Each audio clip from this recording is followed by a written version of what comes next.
16-year-old, and it was shocking. 11 or 16. The 16-year-old pulled out because the 11-year-old's like this height, and the 16-year-old's like this height. He's like, I'm not fighting. What federation was that? The W something. That was a World Organization of Unlicensed Boxing from, I don't know, frickin' Ballymoney. Yeah, it's all over though. There's so many unlicensed boxings, like Misfits.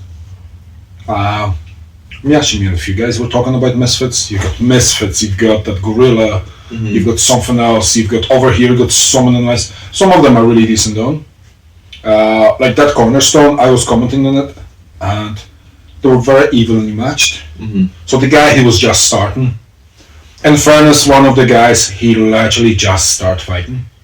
Just started boxing about, I think 6 months ago, Kyle. And he's original from Cornerstone. He was fighting the more experienced guy. He was fighting the guy from, he was Lithuanian, Darius. And you can see Darius have more fights, train for longer. But in fairness, Kyle show way more boxing skills than just, go for a bro. Because your man Darius was swinging for Ulster, or Lithuanian, whatever. Do you not think there's a level difference between the unlicensed ones and then the licensed ones? Because I always find licensed boxing, their skill level's like here, and then the unlicensed one is just like a scrap. See, the ones I was watching was loads of very, very good fights. Oh really? Loads of very good fights. The other commentator, Jeff, I think he was my second guest on the podcast, but he's my good friend for years now. And even he said to me, they're very even. And the level is very good.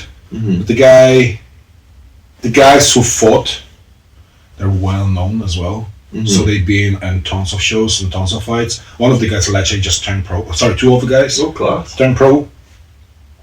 But that aside, do you want some water? No, I'm good, don't worry. Do you want a Pepsi? I'm good. I especially bought glasses for us. Oh, class. I might have to get water a little bit later then. I'm gonna get some Pepsi. I didn't even have a breakfast, just got a few crisps. Oh really? Because my lovely visit to hospital today and literally killed my whole entire plans for today. What, we're like Keith Lemon? I speak Irish. Potato! I'm as good Keith Lemon, and he's sponsored by, he was sponsored by Frosty Jack. Was he? Remember the show he was doing? Oh yeah. Frosty Jack. I couldn't stand that twat. That was one of the first experiences here. That's, oh my god, it's like 17 years ago I was watching that. Oh really? You're probably not much older than that. No, I am. I'm 25, so... Child. 25. I was smoking before you were born. I actually did. Yes, I smoked when I was 13. I'm feeling old. Jesus Christ. I have socks older than you. But all jokes aside, you did Muay Thai.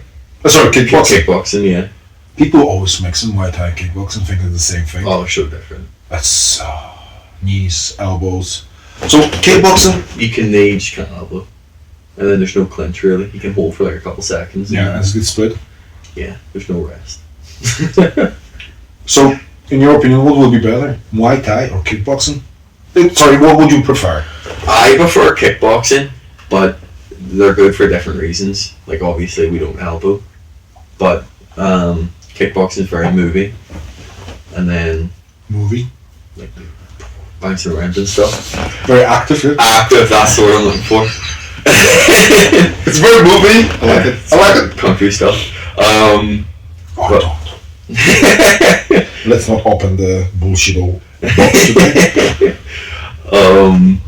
And then Muay Thai is very good in the clinch, but the clinch in kickboxing is like 5-10 seconds, and then you do a strike and then you let go, so there's no real break.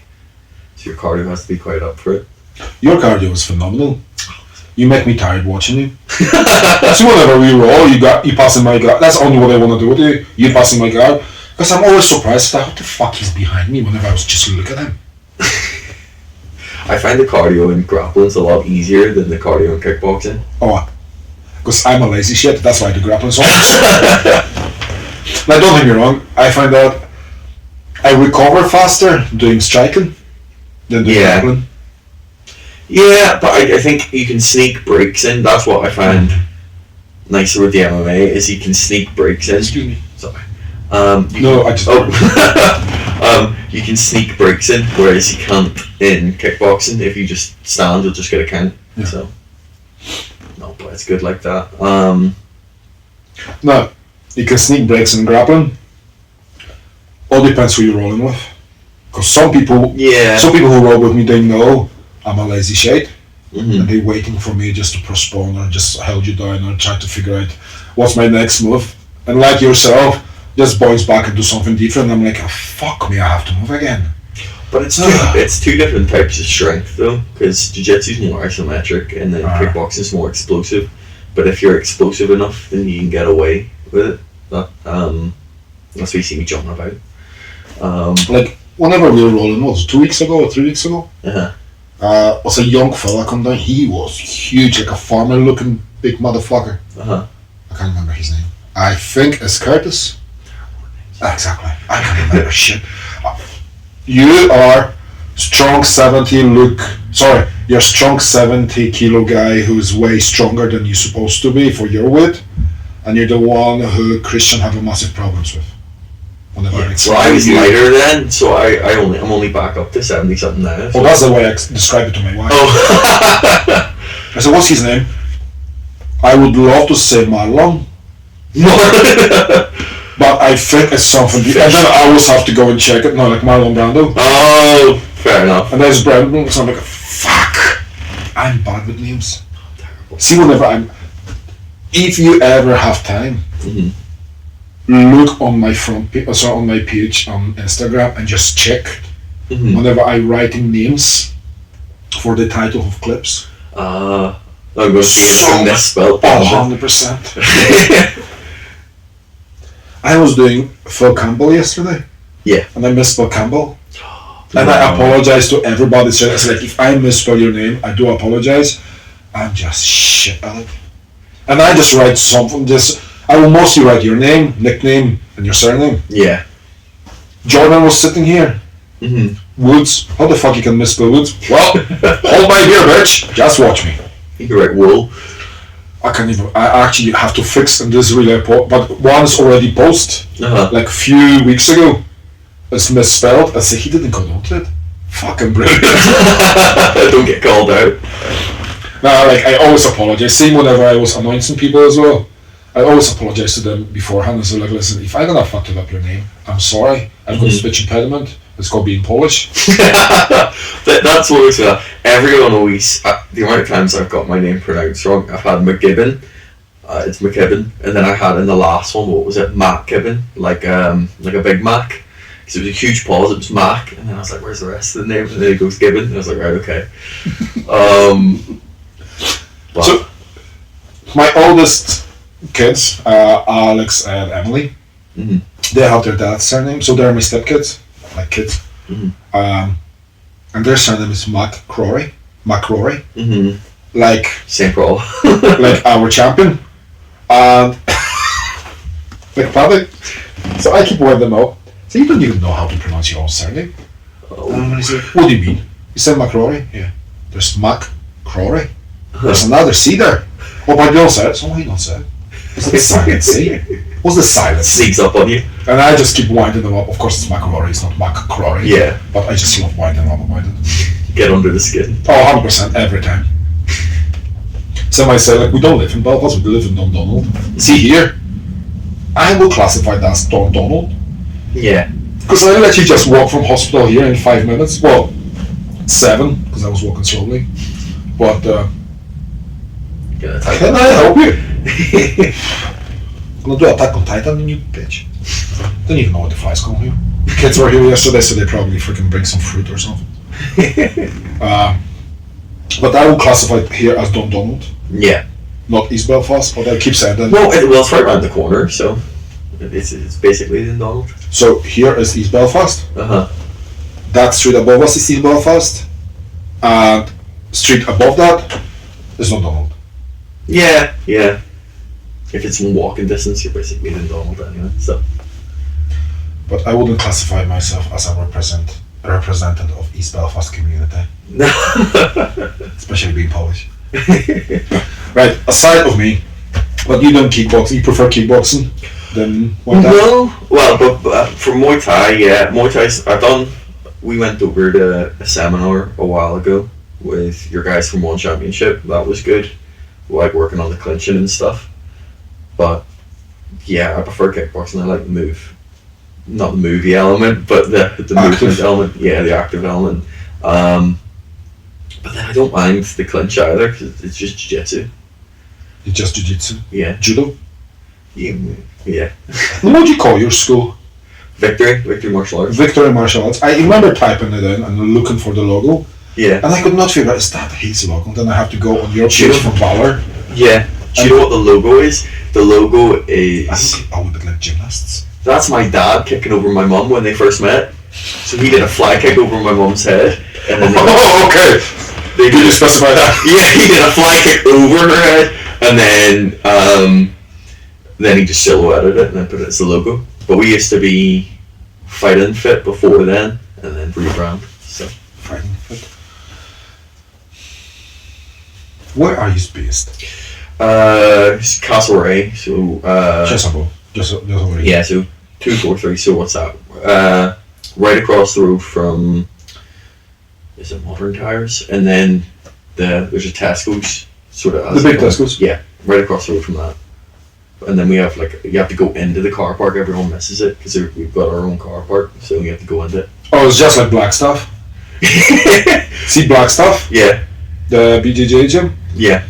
Because I'm commenting on Andy Chapman's show at the end of the month. Oh, really? So I message Matt because he's competing and he's gonna have to do corner for my son because his coach can make it, and I'm gonna be commentating. I shouldn't even coach anyway. I shouldn't be doing corners. So I said, okay, can you help me in doing stuff? So I went to his gym where I've been at the start of the year, maybe end of the last year. And train with them. So I was walking around the whole entire freaking Conway. Is it Conway? It's not Conway Square. Conway Mill? Well, it doesn't matter. I was walking around the whole entire place looking for that's where the Pro Kick is. Not Pro Kick, Lanka. Oh, yeah. I know where you're talking about now. Yeah. So I was walking around, I couldn't find it. For a half an hour, I was walking the whole entire place. I couldn't find it. So I already fucking been here. That was like But they moved to a different place again. See, we had a warehouse before, and then it switched. So it's what is it now? It used to be Hell's Angels, so it used to be a biker club, and then before that, it used to be a nightclub. Hell's Angels. Yeah, it used to be. It was a mess because it was my dad runs it, and it was a state. But no wonder Hell's Angels is the most notorious and vicious gang I think in the world. The most known one as well. That's what's funny because when my mum and dad went to go view the property, my mum's going giving them hugs. She's like, "Oh hi," my mum's the friendliest person I ever meet. Just like you. More friendly. Jesus Christ. Yeah, come give you a hug and everything, and then she's she's like talking away to them, and then like praying over them and stuff, and then we ended up fixing it. It's better now, so it's got 2 floors. It's got the reception's weird because the reception literally looks like a bar, which is cool. So it's got a bar, and then there's another kitchen that's being added for food and stuff, and then upstairs is a gym, and then downstairs is the matted bit, and then the boxing ring. But at the end of September, it'll be an octagon. So, can't be the good old octagon. No, I know. I got the money for that octagon got donated because they're like, you have a couple guys doing MMA now. You guys need a octagon, not just a ring. So I was like, I'll take it. So If it's free, that's a good price. It's brand new as well, so I'm not complaining. Oh, 100%. See, everybody give you something for free, take it. Yeah, 100%. Except what we call in Poland wpierdol. What's that? Wpierdol is getting badly beat up. Hiding. Somebody give you hiding for free, don't take it. No! Return it back. No, just fucking walk away. But when you fight, so we met whenever you started doing MMA. Sorry, we met before I saw you first time doing MMA. Yeah. You were doing just jiu-jitsu with us, with Christian, fucking him up. I try not to swear so much those days, but it's just once upon a time, it's just slip. Old habits. What made you start doing MMA?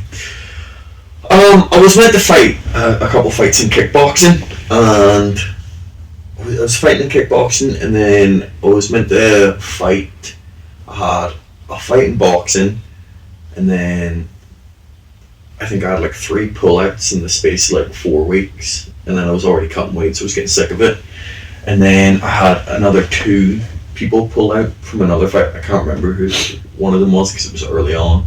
And then I had another guy I was meant to fight in a prison over in Dorchester for kickboxing. And then... In fucking where? Dorchester, it's over in England. In a prison? Yeah, it's actually, it's in that new Spider-Man.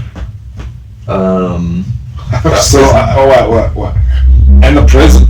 Oh, like a building of a prison. Yeah, it was an old prison. Oh, okay. That's no, I'm just going in. Speaking of illegal boxing or unlicensed boxing, tonight we welcome in the Tesco car park.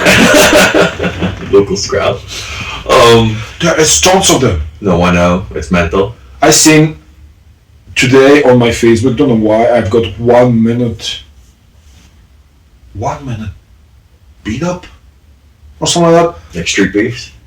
Worst. Oh, really? Street beefs seems a little bit more organized. They actually have like an orange tape or yellow tape around them. Mm-hmm. I just bash it out. It's not like that, not the underground. No, not the cuts. Yeah, that was mental. Cuts is mental. But every time somebody hears mention cuts, one of the guys I was talking to by accident, just me being me, just fucking reach out. American guy, he was doing, I think he's still doing cuts. Very famous for eye gouging people, called Blood Axe. Eric Olsen. Brilliant guy. Lovely to talk to. I'm sure. No, he's lovely to talk to. I was talking to him a few times and we were exchanging messages on Instagram. I was supposed to go and train with him in Glasgow once, but I think he moved back to America. To US of A. But he was a nice guy, and even one of the boxers here, I had the bare knuckle boxer, Ryan Barnett. With names, probably. Faces, probably. So he said to me, lovely guy, but see, whenever you close the cage, it's just different. Different animal. Oh, 100%. Yeah. That's a lot of people though. You get them and they're like really polite, and then it's just like you. Come down like, hi, pleasure to meet you. Oh, you're a nice guy. Let's go and grab a coffee. And then you close the cage like 30 seconds and fuck you. I find, I don't know what it is. It's probably, I train a lot. I think I'm a lot calmer when I train. I find when I don't, I get a bit. But besides that, no. I just can't see you angry. Like, you're not one of those kind of guys who like getting frustrated. I can't see you cussing in a car if somebody pull in the front of you. No. Not oh, damn it! Where are you going, son? I'm more just like, let it go, move on. No, I think it's more, I can get it in like sparring. It's not the same with grappling, but I think because you do it so much, you have an outlet, so you're a lot chiller. So you're releasing your aggression on the white belts? No, not in like grappling and striking and stuff. Like I would, like the same as I would obviously spar in army gym, but whenever it comes to a fight, I'll start either grappling different gyms or sparring different gyms. Like a really good kickboxing gym as well up in Larne is that Fight Club. We've done sparring with them and stuff, and they have a bunch of pro guys too. And then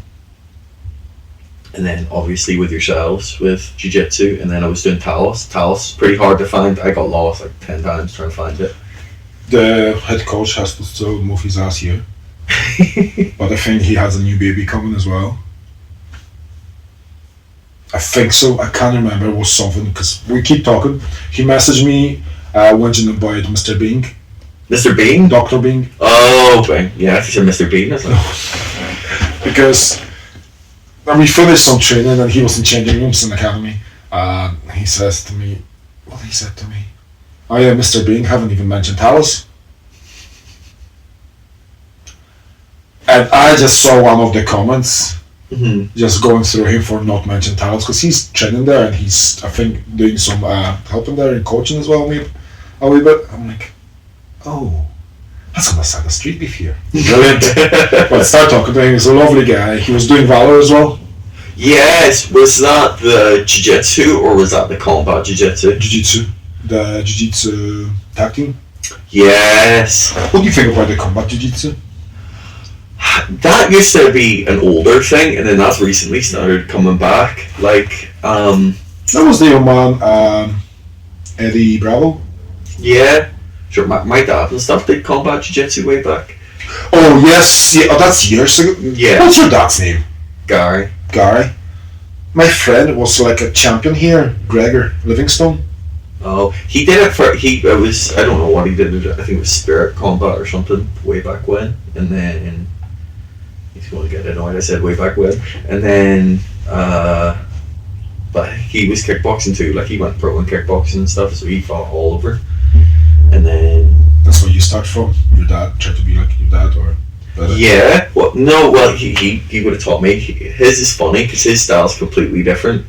So my his is very much he's huge, so just walk you down, but explosive and really quick. Whereas he's just like the only style he found annoying was the style he makes me fight in. So he's just like, you're gonna be rangy, but you can still fight close. That's why we did boxing for a while, and then yeah, it's different because I find when you're fighting kickboxing, I love the range. Like I could stay there happily all day. But I don't know what it is. Like when I was doing boxing, I like getting close and staying in close. Like we had, what was it?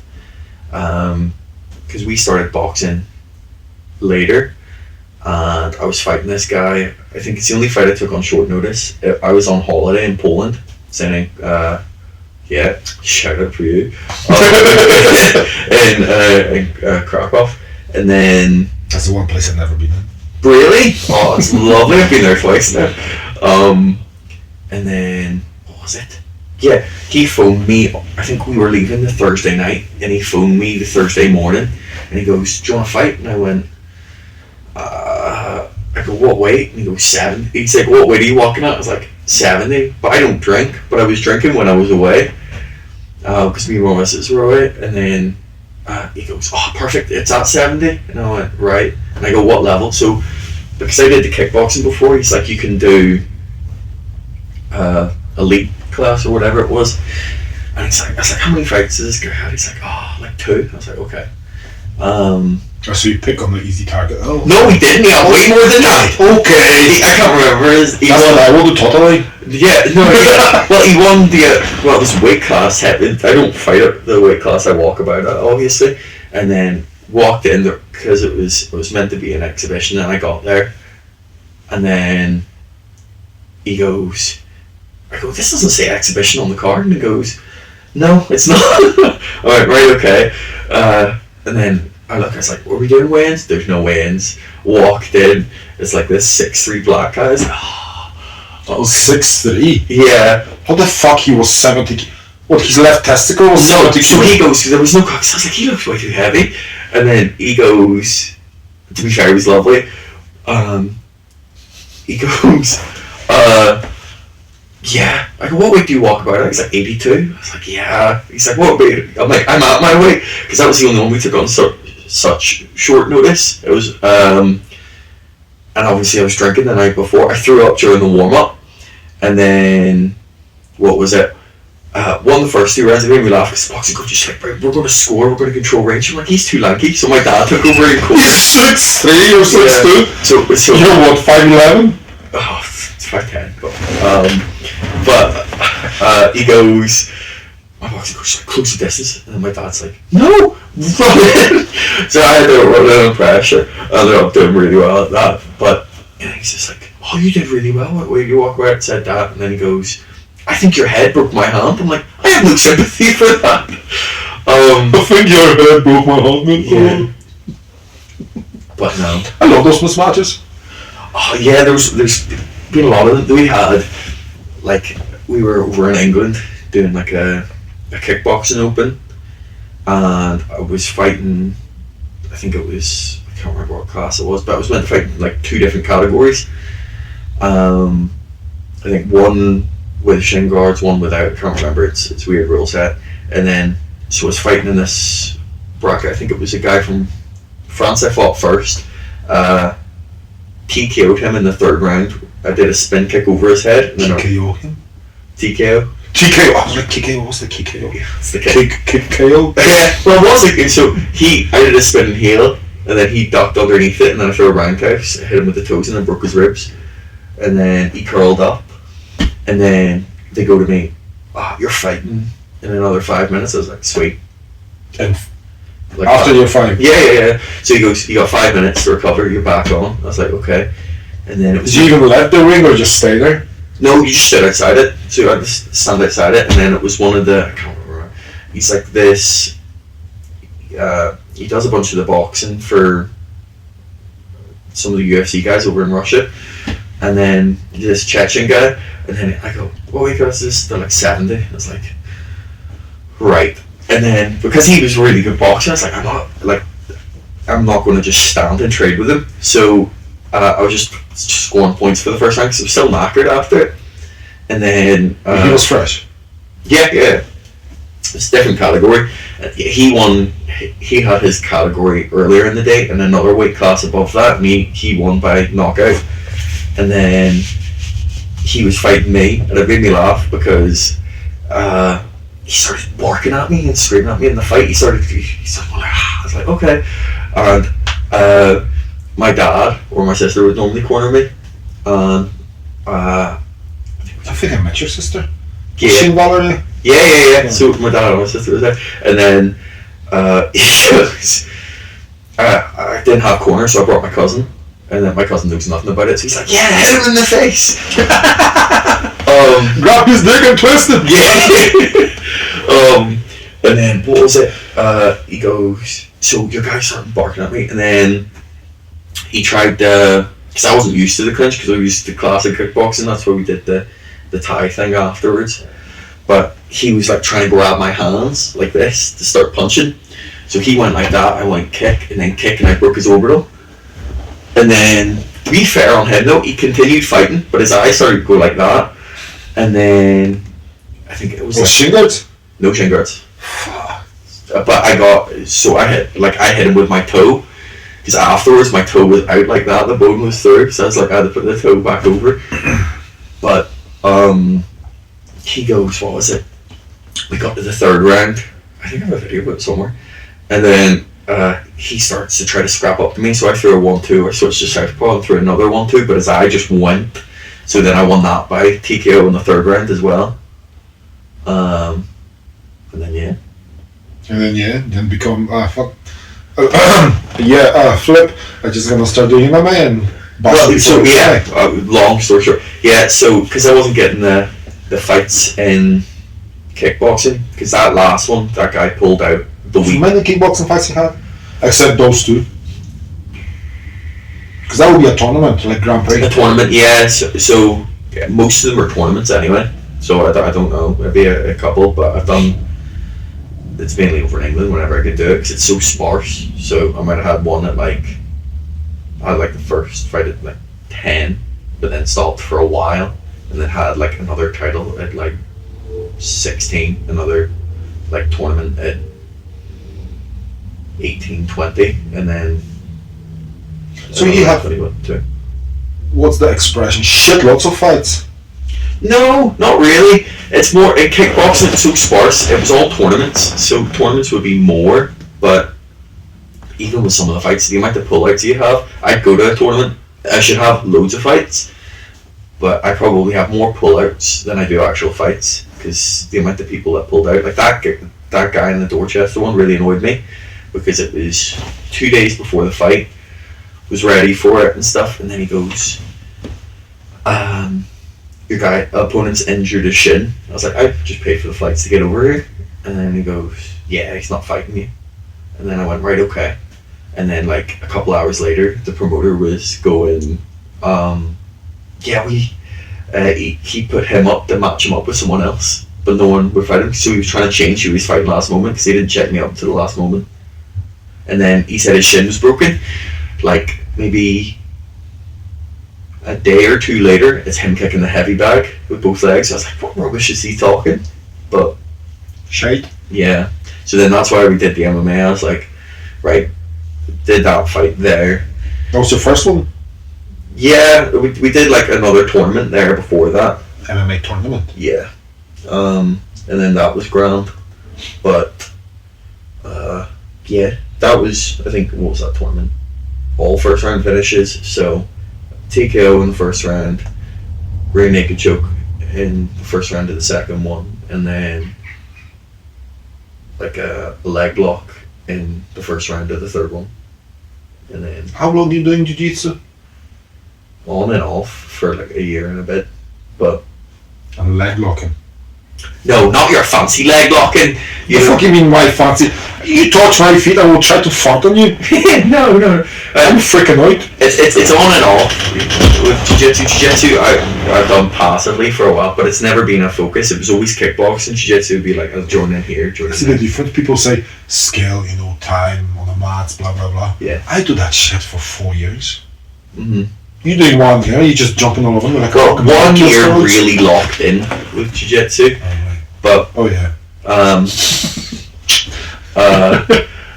the difference was, it was for that fight I was just getting rounds and rounds. So I think it was good because we did so many. I'm just thinking about it was how much work we put into it, and it was good because it was such a quick fight. But then I'm like, I would have preferred longer because. And another one. What's wrong with you? No, we're like a longer fight. Yeah, I love to get him beat up and then have a CTE and can't remember what. Not beat up, just because of the amount of work that was put in. Because you want to show your skills. Yeah, because everyone always assumes. Yeah, exactly. Everyone assumes because the kickboxing stuff that I can't grapple. Yeah, brilliant grapple. No, like you are good. Like I like grappling you, even whenever it's such a massive weight different. Mm-hmm. And don't get me wrong, like, I'm never gonna use full strength with these, especially smaller guys. Mm-hmm. I'm not saying you're smaller, but yeah, you know what I mean. Because first of all, I'm not learning anything. Yeah. And I'm doing jiu-jitsu not to compete. Because don't get me wrong, like I don't think I'm a competitor enough. Mm-hmm. But also, I love to learn from you. Mm-hmm. Like your jiu-jitsu will be way more active than mine. That makes more movie than mine. Yeah, but that's because of the kickboxing though. But that's why we were trying to put the style together. So we did so many rounds for it. Like I was doing like Shark Tank on Wednesdays and Saturdays for like 30 rounds. And then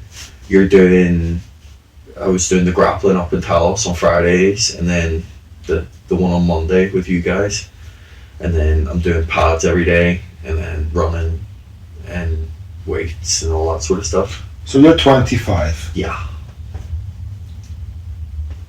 What direction you want to go with your career? Because MMA, it's still upbringing. It's still developing in this country. Mm-hmm. And you know yourself, it's a small pool of fighters. For your weight, it would be brilliant because you'll be lightweight. I don't know what they had me at last. I had to drop more for that. I was 61, so what's that? Oh, Jesus Christ, that's my left leg whenever I shave my hair.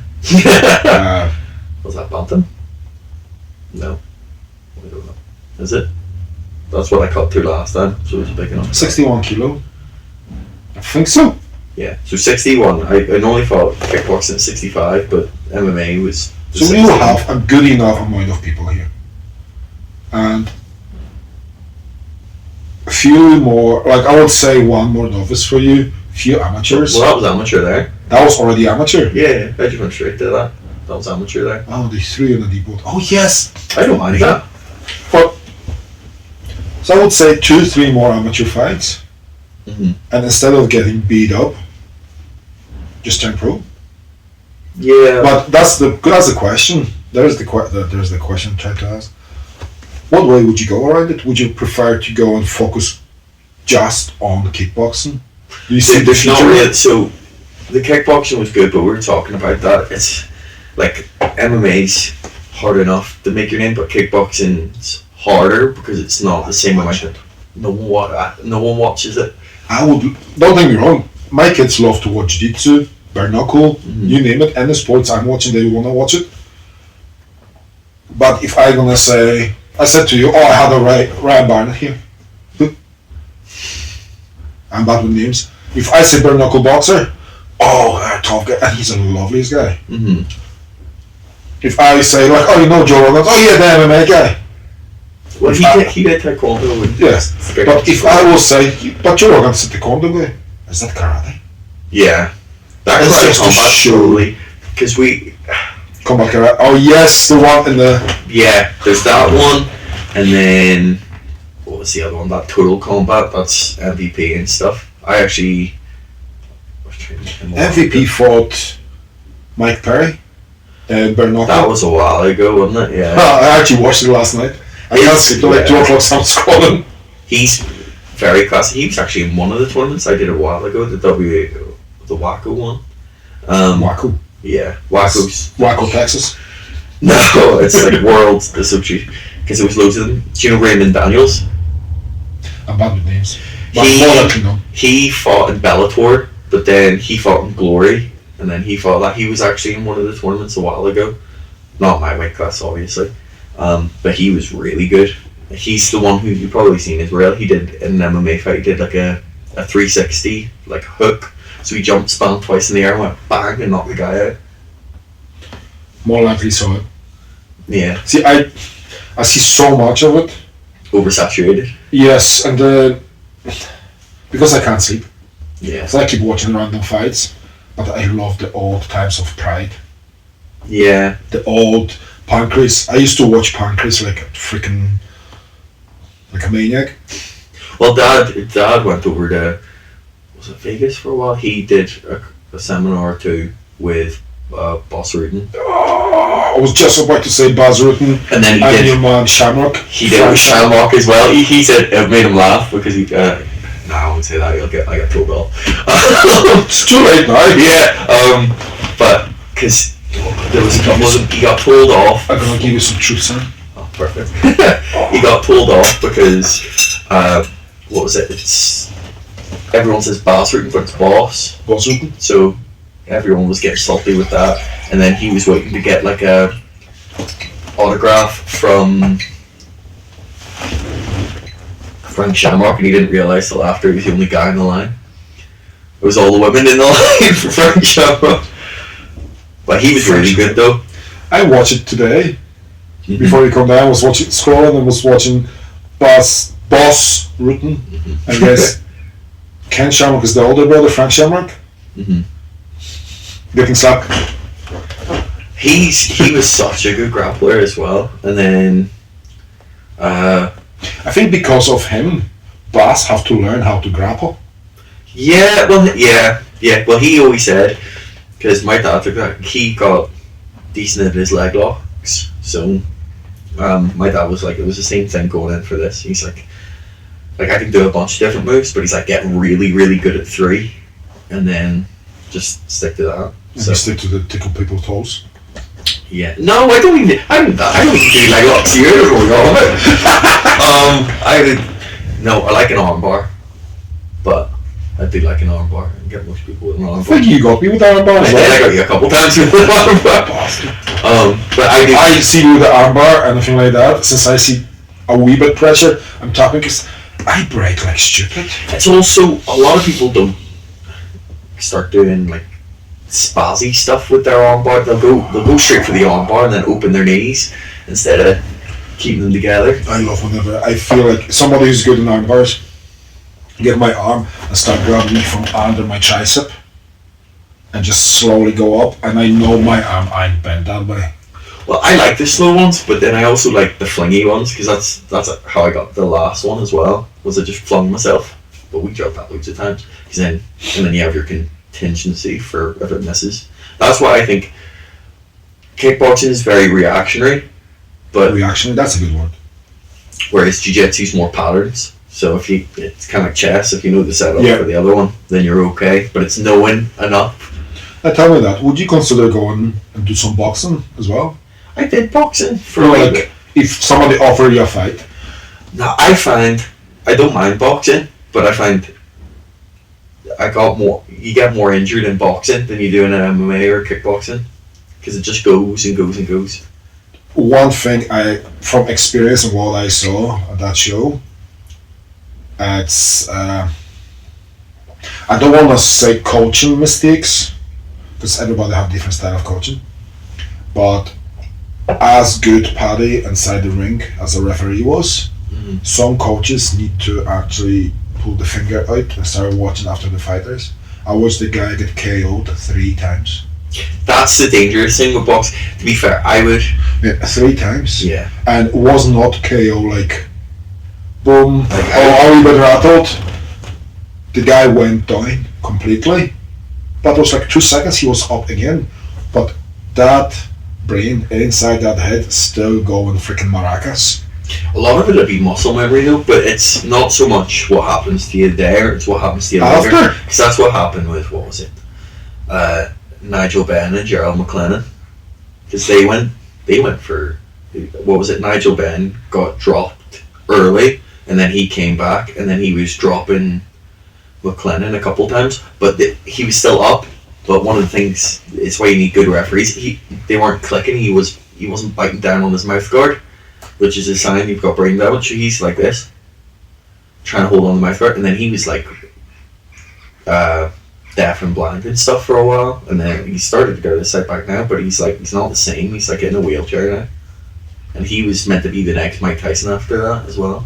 Remember your man who get hit in the back of the head and referee? Yes, that's the thing. Is it's No, some people acting a lot. There's a lot of acting going on.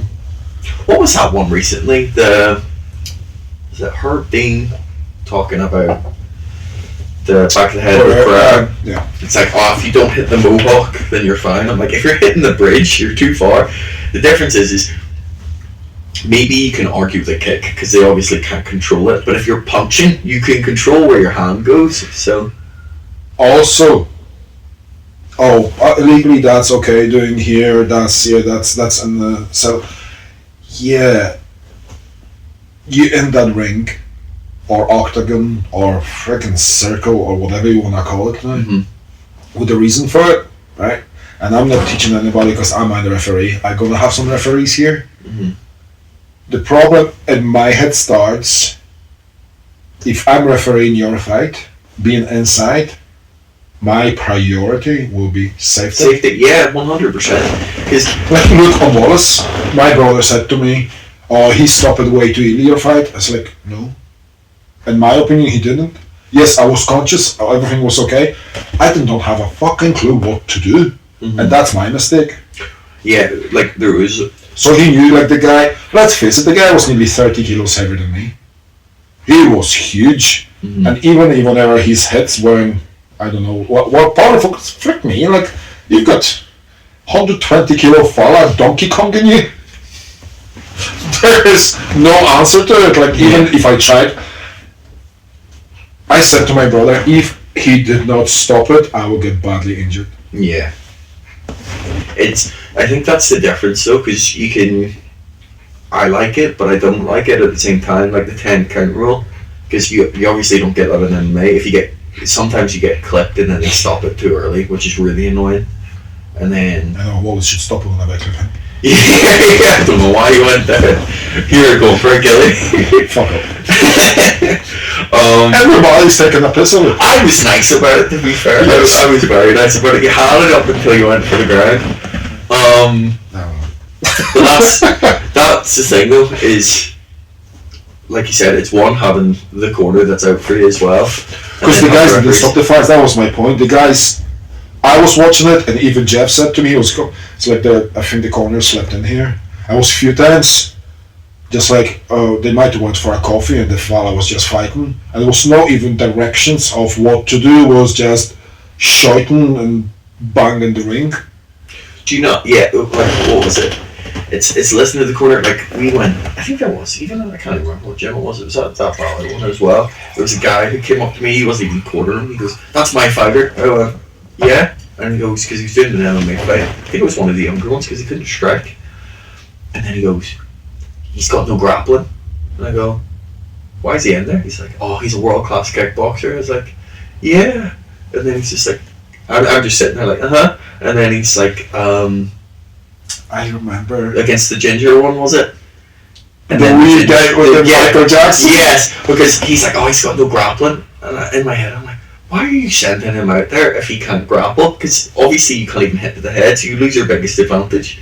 So he's only allowed to hit the body and the legs, and I'm not being funny. If you can only hit the body and the legs, you're just going to go like that and then walk down. That's why I love sparring guys whenever just go and shoulder bodies. Just fucking punch me. I don't really care. You just hold your hands down. It's not tiring either. And then, to be fair on that guy, he kept going, which was good. And he was good athletically and scrambling. But I was like, why would your coach send you in there if you don't have... He's like, he's never grappled before. I'm like, what? You know what is it? You went to uni? No. Right. Even in school, you have a massive test, which will be fight. Right? You have a massive test, and there's two types of people. One who's set for weeks, prepping, learning stuff, and one who one night before get hammered, it's like, fuck it, if I pass, I pass, if I'm not, at least I have an excuse. Yeah. So it's like that kind of mentality. I already have excuse why I did fail it, but if I win, brilliant. Yeah, and then you brag that you didn't. Yeah. Because he had a sore ass after, because I read the comments on post-fight. I was saying to him, very one-sided fight. Because anything the guy done, he just have an answer to it. That's the thing, is that you need to prepare your fighters before they go out, because you don't send them out unless they're prepared. Now, obviously, you can't control the variable of what's in their head. Also, another one was a very short notice fight. Like, don't take short notice fights if you're not prepared for it. That's the only reason I did, was because I prepared, because I obviously did a mini camp, or I did a camp for that kickboxing one. And I was like, oh sure, I'll be fine from the residuals. Because it was only like 3 weeks before. That's the only thing that kept me alive in that boxing fight. I was like, oh, I actually have energy. I'm like, how do I have energy? And I had to remind myself afterwards, I'm like, no, you didn't not train for this, you just trained for something else that passed on. But if you stay inactive, there's a few people who are sitting here, and a few people I was talking, especially young ones and the boxers. Whenever I was interviewing the guys in the Cornerstone from different gyms, was one. At Apple. At Apple, after every Apple I burp like stupid. Let's keep apologies. But one fella said to me, from Ballymena, I think from Ballymena, Banbridge and Ballymena, they always mix them both. He stayed active all year. He's fit. Fighting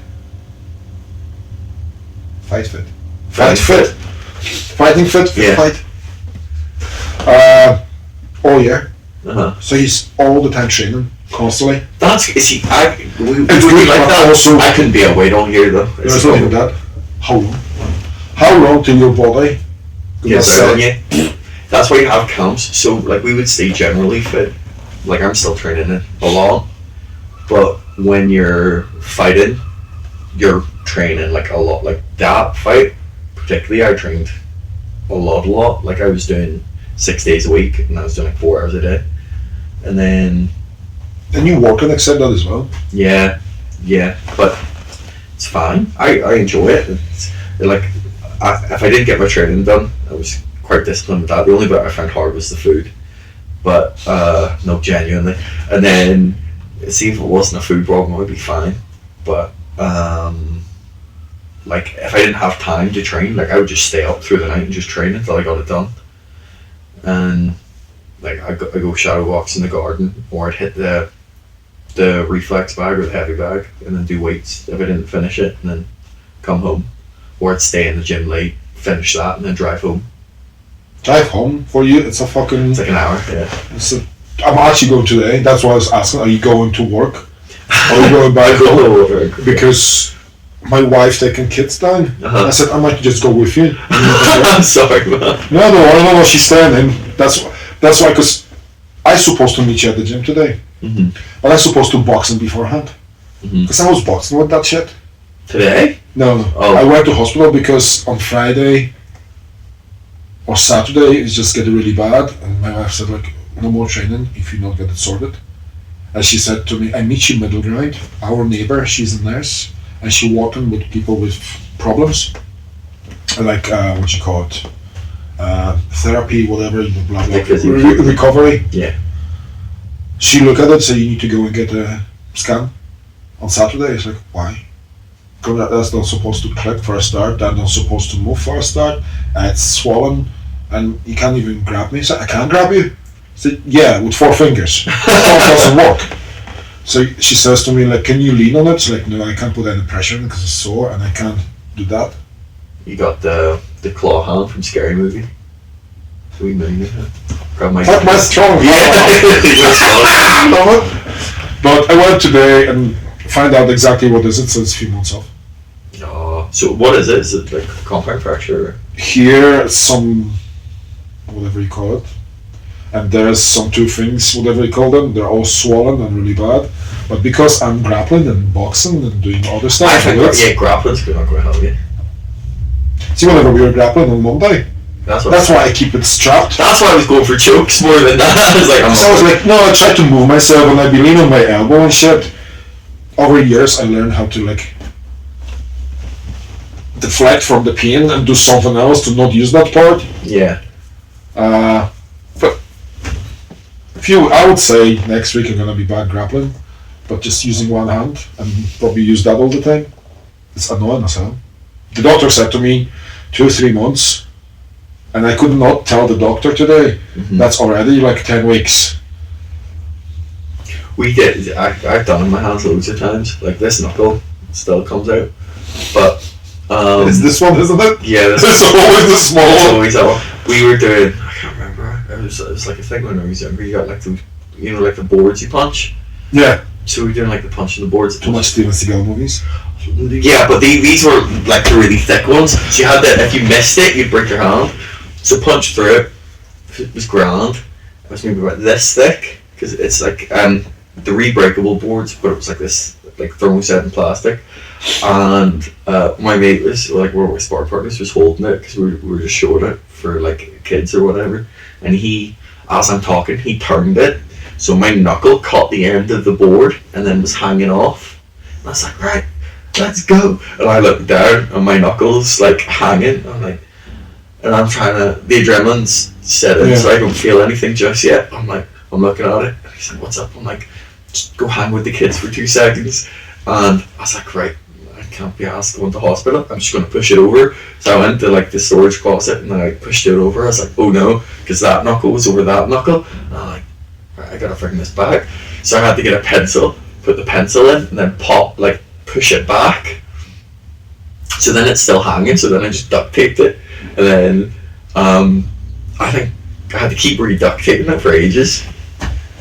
But why are you doing that to ourselves? That's why that finger's all spazzy now. It's special. Yeah. See, why are we doing that to ourselves?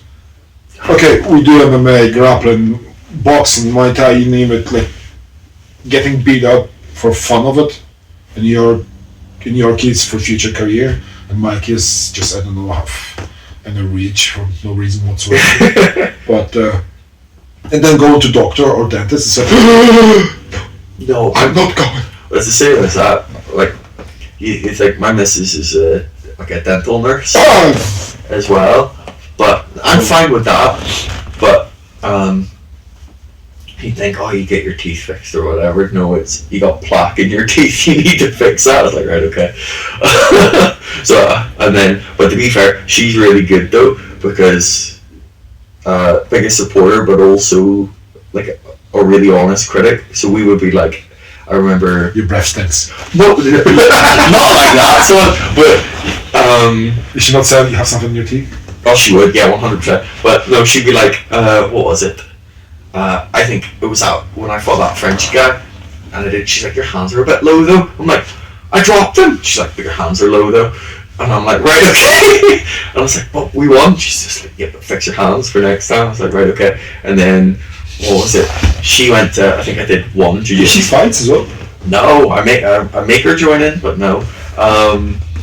But what was it? She accompanied me for a jiu-jitsu tournament I did a while ago, and I was like, just record everything. She's like, okay. And I was like, it made me laugh because all these coaches are like giving their other ones advice, and then I'm like, I was joking, I'm like, do you have any advice? She's just like, listen to what they're saying and do the opposite. So I did the opposite. I ended up winning. The coach is like, double leg him. So I sprawled. He's like, try to grab his legs. So I walked around. I think in that specific fight, they did it on points. I was just like scoring because I think it was like 14-0. You heard what they were saying. You did the opposite, and then all of that was beautiful. You're so lucky having fights on foreign guy. Some guys, I know. English? I feel like Kitty Google Translate. And then he said tomato soup. What? And then what was it? I think I had a beautiful rear naked choke, and she was recording all of it. And then I'm looking, and I'm like, did you get it? And all sees this. And I'm like, where's the phone in your hand? She's just like, I didn't get it recorded. I'm like, so I didn't have a recording of that one. I was like, that was beautiful too. And then, because that was the funny thing, because I was worried about jiu-jitsu because I was fighting my actual weight. I was fighting 70. I was like, oh, I'm strong enough for this. I had one of the guys had me in an armbar. I'm like, I'm not tapping from an armbar. So I lifted him up like this. And then she's like, don't slam him, you'll get disqualified. So I'm like, okay. So I had like this Indian dude attached to my arm, and I'm going like this. And he slings off, and then he's still holding on. So I did a hitchhiker, got out of it. I ended up winning it. But it made me laugh because it was about 30 seconds I'm holding this guy up by one arm looking at her. I'm like, don't slam him. She's like, don't slam him. And then the freaking cuckoo clock? Literally. But yeah, no. She's always sort of that. I always have some sort of family to fight. So if it's not my dad, it's either my sister or her or even her brother. I had her brother there for when I did those first sort of three like that tournament for MMA, and he let me do my business for striking, but then he was just telling me what to do for the grappling, and I listened to the corner because that's what was happening with that last fight. Is they'll let me do what I need to do, and then they'll just give me reminders when I need it. So I was ground and pounding your guy, and then I was just going to keep going with it. And then my dad, my coach, goes, armbar! So I was like, oh, okay, I can do an armbar. So did an armbar, and then he tapped immediately. But it made me laugh with that one because going in there, you know how they do like the polls and stuff? Like, who you think's going to win? Oh, yeah. So they were doing like polls on predictions. Yes, yeah. So they were doing that, and then everyone was clicking it, and I was just like, I can tell because all of it's like from his side, knock him out. Oh, you're going to drop him. All of this, and I'm just sitting there quietly, and then they did a poll, because I was laughing with my missus, and then I'm like, what percentage do you think they've given me of winning? And she's like, 12. It was 12. They gave me 12% of winning. Yeah, I was just like, what? I was just like, think about the 5 numbers, quick. I was just like 12%. I was just like, she's like, that's gonna be even worse when you win, because I knew for a fact, they were gonna try to take me down or whatever. I don't mind. Like we were ready for striking. That I'm happy with, but I was like, he's gonna panic shoot.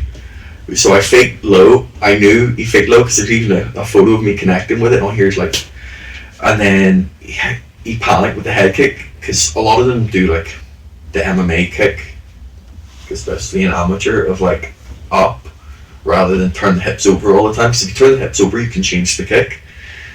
So that's what I did. Is I turned my hip over at the last second, got the head kick. He panic shot, and then thinking he thought he could take me down, so then I just reversed it and then threw him. But just reversed it and threw. After doing jiu-jitsu for 6 minutes. Yeah, but I watched 3 YouTube videos. Oh no, that'd be like grappling. See with grappling, the amount of times you go on Instagram Reels, you're like, I'm going to try that. Never fucking works. Well, it does work. It depends which ones you're watching. Like I get like I was doing it.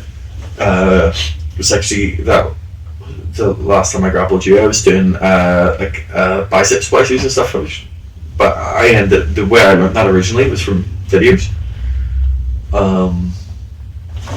Speaking of stuff that doesn't work, I love your girl in the pingy with the was it triangle of life. Oh no, that's your outfit. Or what's the other one? You have a choke, pull your head down. That worked. That worked. But it depends how psychotic if your partner is. I think it depends on your pain threshold. See here? Yeah. It's okay if it's shit for me to do it because there's loads of cushion. Yeah. But you have a really narrow chin. I still love brisket. See whenever you got it, and if you pin that chin down and it'll actually go through it. No, but I think I think of the cams up thing when people do that though, because if you do that, if I just switch to your chin, yeah. Whittaker. Yeah. Me and my wife watched it. She's like, "Oh, what's happened to his job?" Oh, teeth. Free dead. She can't even watch movies whenever you know it's fake. Oh really? And it's like, oh, somebody get kicked in the balls. That's what's funny with it. See, when it comes to, I'm okay with Hurting people. Well, yeah, with the violence and stuff. But you see, when it comes to gore, I'm okay with to a certain degree. But my missus, she would be like, let's watch this horror movie.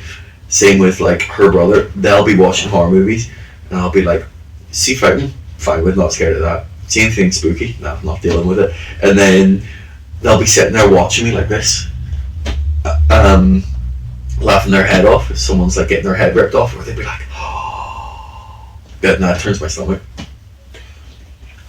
I don't like horror movies. So I can only watch horror movies that I can beat something up. Yeah, that's my logic. See anything like spooky or supernatural, I'm like, no. And then they're like, I love this. I'm like, no. Vampires, I don't mind. I will knock the pan off. Yeah, you feel like you can beat that up. What do you call him? What do you call the tit from Twilight? Edward? Edward Cullen. Oh, I would suntan him.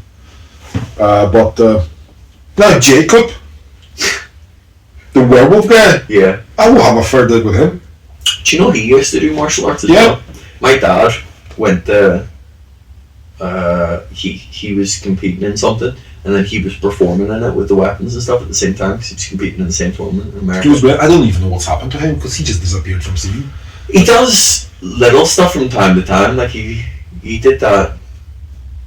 You know the grown-ups too, as well. Yeah. Then it was quiet about him. Then he come back with another movie with Kevin James, something about coaching, home team or something like that. He did that Ridiculous 6 as well.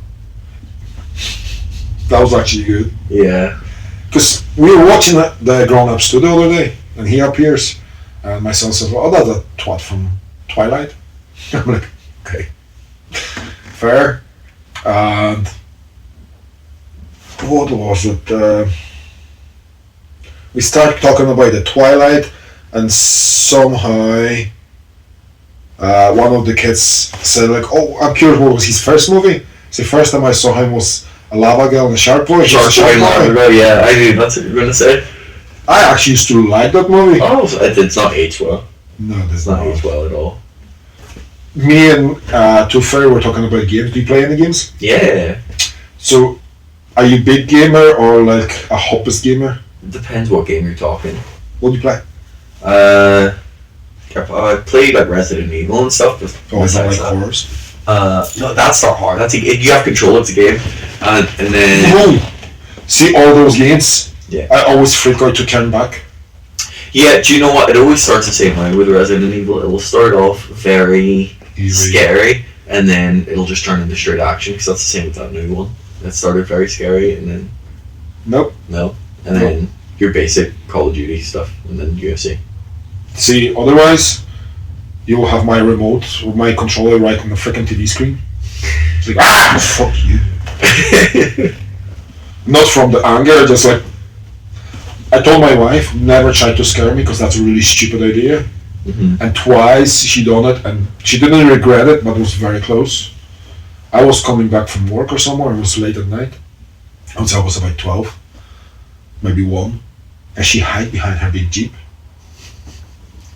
So the Jeep was parked all the way around, she hid behind the boot.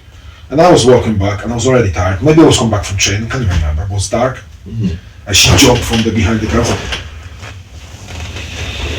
My logic is, I say to it, well, this is all the time.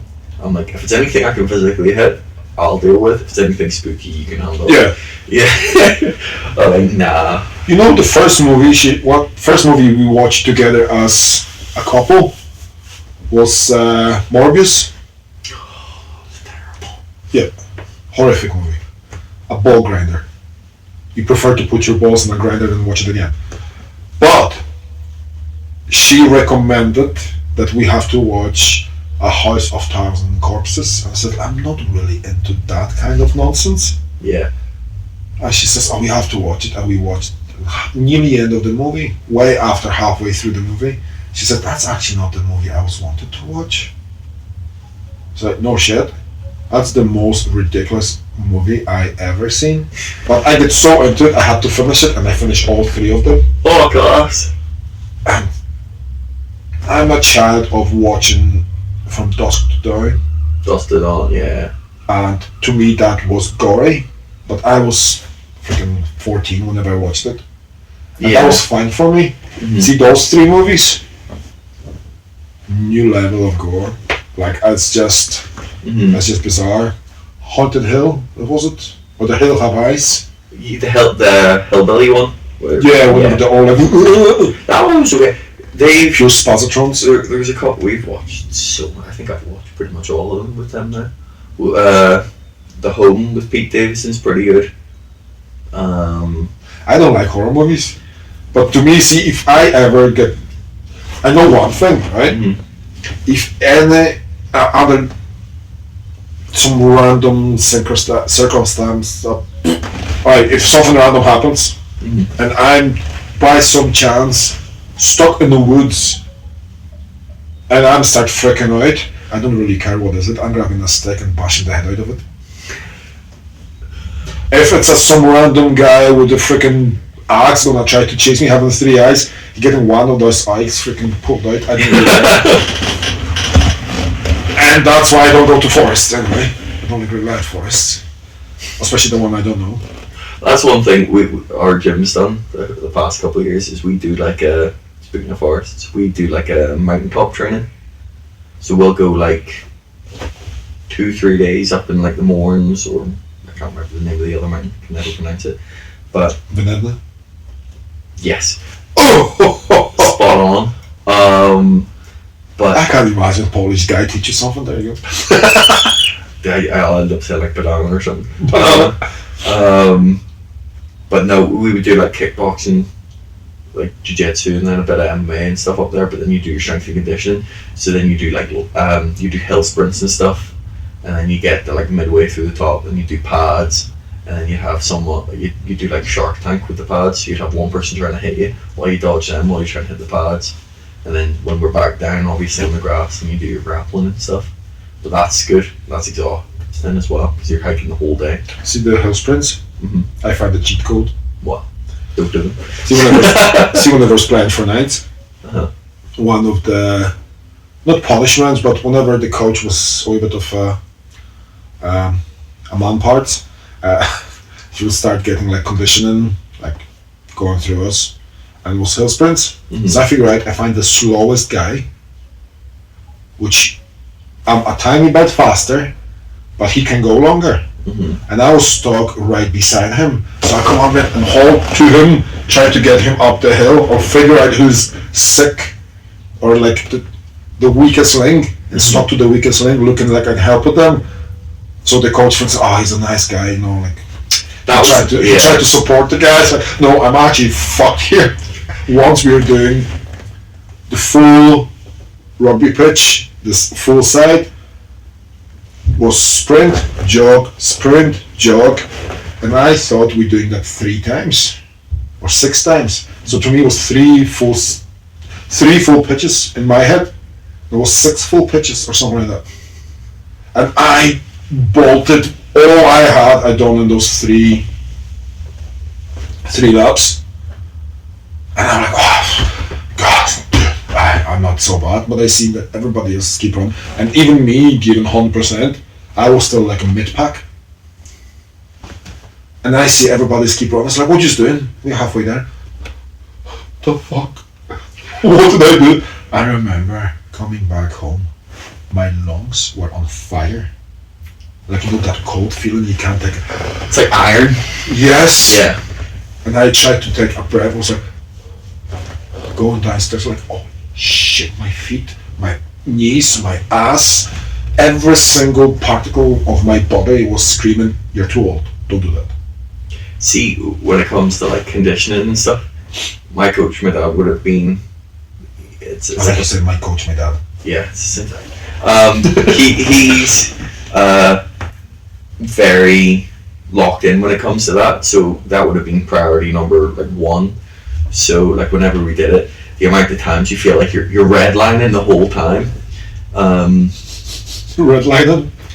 Well, yeah. Well, we did like, what was one of them? One of them was like, so this is when we like lived in Cumber and stuff. Excuse me. I do like coaster, like Cumber. Of course I know Cumber. Yeah. So I love Cumber. Well, I was at that stage. I can't remember what fight it was. I think it was just after lockdown. We were preparing for a fight, and he's like, right. So my run, I would run every day. I'd run the coastal route, which was like 4 miles, or I'd run up to Scrabo and back. Yeah. But the coastal route's like 4 miles, and that's the carriageway in the back. Yeah, you're like near the island, and then so. And then you can turn up and go through wee shitty path right to Scrabo and then go back. Yeah, that was when we did Scrabo. We would go to like there's like an island you can go to, so you would run through like country roads. I've got the picture on my wall because that's when me and my wife first time kissed. Oh. Then we realized that's a shagging den at night time. We went there for a wee chat. One of the first dates. And it was like afternoon, winter time. And it was like, okay, and then we kissed and we look around. There was lots of cars. Like, what's going on here? Like, whoa, okay, let's go. It's not a car meet. No. No. Some as you never go. At night. What do you call it? Green Antlet. Yeah. Yeah. But it made me. Oh, that's a real freestyle. We did, because we would do like a lot of conditioning and just speaking of running. I was sprinting every day. I think I got the fastest I got was 4 miles in like 18 minutes something. But I was like Someone else is over 18. I was like I had a really bad lack of oxygen. I can't remember what it was called, but all the skin off my feet was like ripped. Yeah. And I was ready to do like pads and stuff after, but I was like delusional because as soon as I get home I do like burpee squats, shadow box, and then go back in the house. But I got there and like this, and my dad's talking to me, and apparently I didn't speak English. I'm just speaking random words, but I was like, nah, I need to run slower because I knew I could, so I'd never need to do it again. But no. And then same with when we were, I think. I wish to have problems like that. I need to run slower because my 36 minutes for a 5k, it's fast. It's too fast. Whenever I'm running, I have like 2 slugs going with me as my pals. Okay. Company. I'm super slow runner. I hate running, but I can run. So, but I don't like it. I can run very quickly if I have a shits from downstairs upstairs. Yeah. But said that, am I a runner? 50-yard dash. No, don't take me wrong. I kind of like put the headphones in and go for a wee jog. Mm-hmm. But it's such a fucking waste of time. I'd much rather run, or not run. I'd much rather do the hill sprints and get it over with quicker. Yeah, or just do lots and lots of rounds. I'd rather. Yeah. Yeah. But then even my level of my fitness, it's far better than it was. Mm-hmm. But still, I will go like I haven't been in ages on Sunday and sparring. But I will do 3-4 nice rounds, like pacing myself, and I will do like one really heavy with somebody, like way higher class than me. Mm-hmm. And I need to recover for 3 rounds after that just to go back to normality. Like, if again, it's fine. and God forbid somebody try to grapple. I'm like, no, okay, I just touch it, that's fine. Okay, next. Doesn't matter, I don't really fucking care. You take me down, I'm tapping, I don't really care what is it, I'm fucking tapping. I don't want to lie there and get fucking molded. And like, Big Marek, he will be like a molder. He don't want you to tap, he don't let you tap. Even if you tap, he will say, well, I'm stubborn, I won't tap. Oh no, you will tap to him. No, well, the thing is he doesn't try to submit me, he'll just hold me down. So he just holds me down, and then I was like, I think the first time I grappled with him, I was like down for like 10 minutes. He's like, do you want to go again? I'm like, okay. And then, what was it? It was before my fight. I took him down. He's like, I was like, what? Yeah, I did like an ankle pick. And then he just went straight back on top of me. He was like, no. I did an ankle pick, and he went, really good. I was like, okay. See, with him, I'm laughing because he's Polish. Yeah. And I will speak to him Polish. He said to me a few times just to stop talking. My distraction, like I will grapple with Big Dave, and I will try to distract him. So, and the plans for the weekend, there's just distraction, don't fuck me up so much. Mark, I will say, like, right, I tapped. He says, no, I don't let you tap. I'm just gonna keep molding you for a bit, and then I might allow you to tap. Dick. Absolutely dick. But you have to love him for that. He like push you to the limit of what you physically think you're able to, and then a little bit farther. Yeah.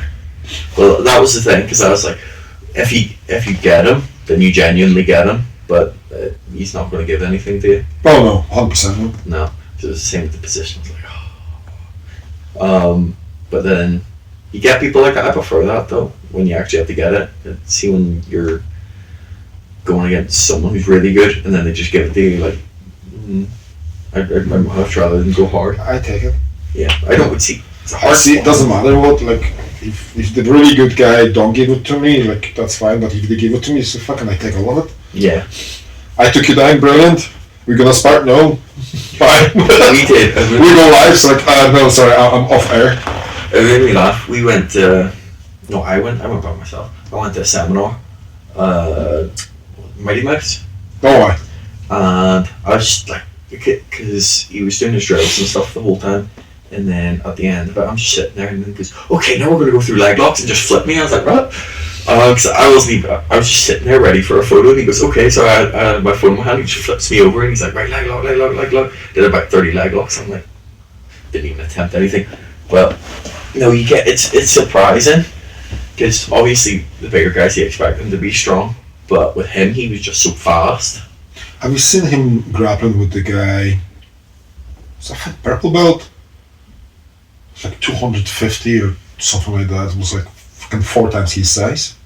There was a... that was for ADCC for the absolute. Yes, he won that. I seen that. No, when we were actually at the seminar, he was grappling this guy, and he's like 19, but he was holding his own with him. Yeah. Like he was trying to submit him and stuff, but this guy's just a pure grappler. But like leg lock after leg lock, just chaining it. But he was like upside down. I was really impressed. I was like, right, there's a lot more levels to leg locks. See, like, you ever come down on Saturday? Working. See I think 2 leg lock masters. Stuart, he's older guy. I can't say older guy. He's probably my age. Yeah, older guy from Scotland. From Glasgow, and McCready. Logan, my God, what a plan. Logan was here. I sure have to come here. Their leg lock games, like you ever grapple with Logan, like he's tiny compared to me. I can't do shit to him. Even whenever you wrestle him, he will try to shoot. And I know I have to sprawl, but I'm too slow. Matthew Bell. Do you not think it forces you to be better, or at least? Oh, 100%. Because it's the same as, like, what was it? One of the ones. Matthew Bell's on your blue belt. Really? Matthew Bell. We were doing the wrestling class. It was one Saturday, and it was just takedowns. After takedowns, you just have to get up. That's it. So mostly whenever smaller guys try to take me down, I just sprawl and line on top of them, and that's it. Sweet, done. Every time I even try to line on top of him, he was like 2 steps before me, like 2 steps ahead of me. I'm like, what the fuck was that? Like, how he's so strong for such a tiny guy? A lot of it's chaining as well, though, because if you have, that's what I was saying from earlier, if you have your follow-up for your follow-up for your follow-up, then you're okay. Chess game. Yeah, well that's just going back to what I said earlier about, like what my dad says, get good at really, like, 3 moves, and then figure out how to chain to get to them. So, say you want to get to an armbar, you might do, like, 2 different submissions, knowing they might not, they're probably not going to work, to then get to that. So just chaining it. The way I think of it is it's like a combo. You're not going to just throw single shots the whole time because it's too easy to counter. But as soon as you start going like 3, 4, maybe even 5, no one's countering 5 shots. No. So it's the same as if you start adding to your chain and you get to your 5th or 6th. There's not much you can do because worst comes to worst. A lot of it, especially if you have a good chain, it'll just repeat the process, and then you can mix up the order. So you're kind of stuffed. That's such a like mansplaining that. That makes so much sense. To me, it's just survive the round, and if I get motorboat somebody. That's my favorite submission. What motorboat? 100%. Start your engines. Start your engines. But that's what I mean though, is even if you're in like a... That's only for special people, by the way. It's only for special people who annoyed me. Pay the premium. Yeah, they pay the premium and they're just a wee bit too rough in my opinion, so I will go a little bit harder on the top of them, but otherwise I let play everybody. Does that make sense? I find I go too rough. I don't know what they're going to go too rough. Oh, take it. You're brilliant because you're quick. And for me, it's, in my opinion, right? For me, it's, I need to start thinking. I love grappling with people who don't stop and go slow. Not, what would you be called, like raggedy? A lot of like explosiveness, just like with D. A lot of runs with D. Because it's like one thing to another. You can see he's thinking though as well. Yeah, and he will talk to me through it. It was like, you're such a mix of skill and just meathead mentality. So there's like, there's you just being a meathead. So okay, I need to rethink what I was doing. I come back a wee step and then rethink that again. So like, that's better. Now using techniques, brilliant. Well, that's the same as, I think you kind of have to be not always on the attack, but always progress, or you're going to start to regress. So like, even if I'm in a bad position, if you're just thinking, right, I'm just going to get out from bottom side control, then there's nothing stopping them from continuing and going to something else. Yeah. Whereas if you're advancing and trying to, right, I'm getting out to do A or B, then it becomes more, I don't have to just continue attacking, I have to address the fact that they're trying to attack me. So that's so true. But as I said, mansplaining. See, mansplaining for guys, like from time to time, you know yourself, like you're coaching. Yeah. So if you explain something in 3 words, it's far easier than go on a massive spread of, oh yeah, whenever you're gonna put your foot here with the toes being turned around 90 degrees to your left ankle whenever you're standing sideways, and you're thinking about the north as the other side of west and the other way around. Well, you have to keep it simple. It's the same with like eating kiss. SOS. Yeah. Well, we do like. Sorry, kiss. Keep it stupid simple. Oh. Is it? Oh. I'm blaming CTE. And you're lucky because if I have interviews after 6 o'clock, by 7 o'clock my brain switch off. You're just catatonic. No, like I will say something and be like, I forgot totally words. From 7 o'clock onwards. You see, I think if you keep stuff simple, I think I work in analogies, so as long as you have something to relate it to, it's easier. So like even with kicks, a lot of people are like, why can't I kick hard? I'm like, because you're kicking like you're boxing. You've got your feet straight, you're going like that. Whereas when people kick, they'll be like, right, like you said, turn your foot east to west or something like that, and then they're like, why? But if you think the way I explain it, even like for that, for example, you'd be like, if you think of it like a gate, I'm like, you can't walk, or a door. If I don't open the door, you can't go through it, or you can't send your power through. So if you open your hips up or open the door, then you can turn all the way through it. Or like a rubber band, you pull it one way and then you release it. So as long as you keep it simple. So I would link everything to something else. I watched the Russian boxer who was hitting heavy bag, and people said, "Oh, whenever you're hitting bag, don't go hard. Just work on your speed." Blah blah blah. Yeah, the guy's speed, you can hear just whoosh, whoosh, and the heavy bag was moving. That was just hooks, and not even powerful. It just was a quick ones. I'm like, you get hit by one of them, and it doesn't matter fucking what your jaw's made of. Have you not seen Floyd Mayweather with the jabs on the back? So it's like beautiful. It's just boom. It's all precise. So, but have you heard what he was doing? Like, okay, nightclub and then running home. No. Push-ups. What do you mean? I'll start from push-ups, doing like, okay, I'm gonna do 100 push-ups today. I'm just ballparking that number. It was 100 push-ups today, okay, 110 tomorrow, and you get to like 1,000 during one day, and just keep going. I'm like, now, excuse me, freaking Apple. Amuse me here, right? Do you think there is to be on the level, like not even my whatever, but on an elite level, grappling, kickboxing, MMA, any type of combat sport, any type of sport, you need to have a dash of autism or some mental disability some mental ability just to hyper focus. I asking everybody that. I think it's more you got something to prove. So especially like if you and me are going into the same thing, and you want to win, but I'm like, my whole world is winning. It depends how much like you fixate on it and how much you dedicate to it. Like you and me could dedicate the same amount of time. I wouldn't say autism. I would say just how much. I would say how much autistic. You really dial it in.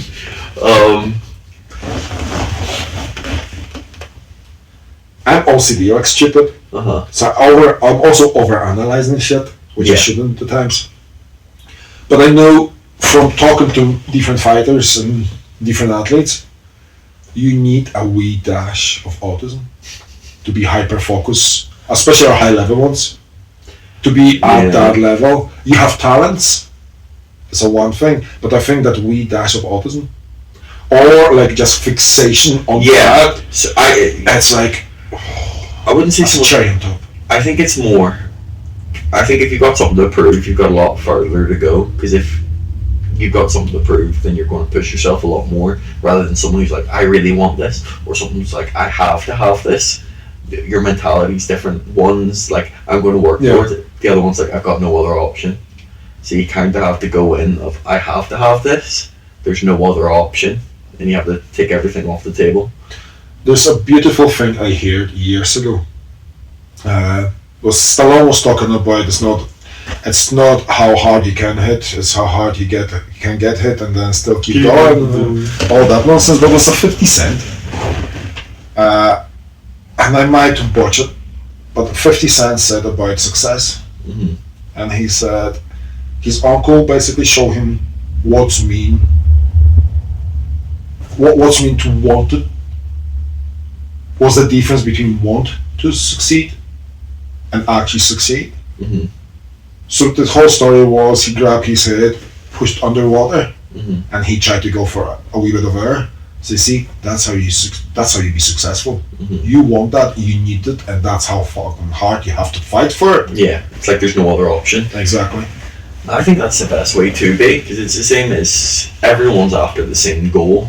If they're like, everyone's like, you want it more. It's like, no, you can't have any other options, because that's the level of dedication you have to have. So for you, you dedicated yourself to sport. You dedicate your life to combat sports. You train like there's no tomorrow, and zombie apocalypse gonna chase your ass. What if not? Not zombie apocalypse, but what if not? What do they say? If you can't do, teach. Some teachers, some fighters are better teachers, are better explaining stuff than actually fighting. Yeah.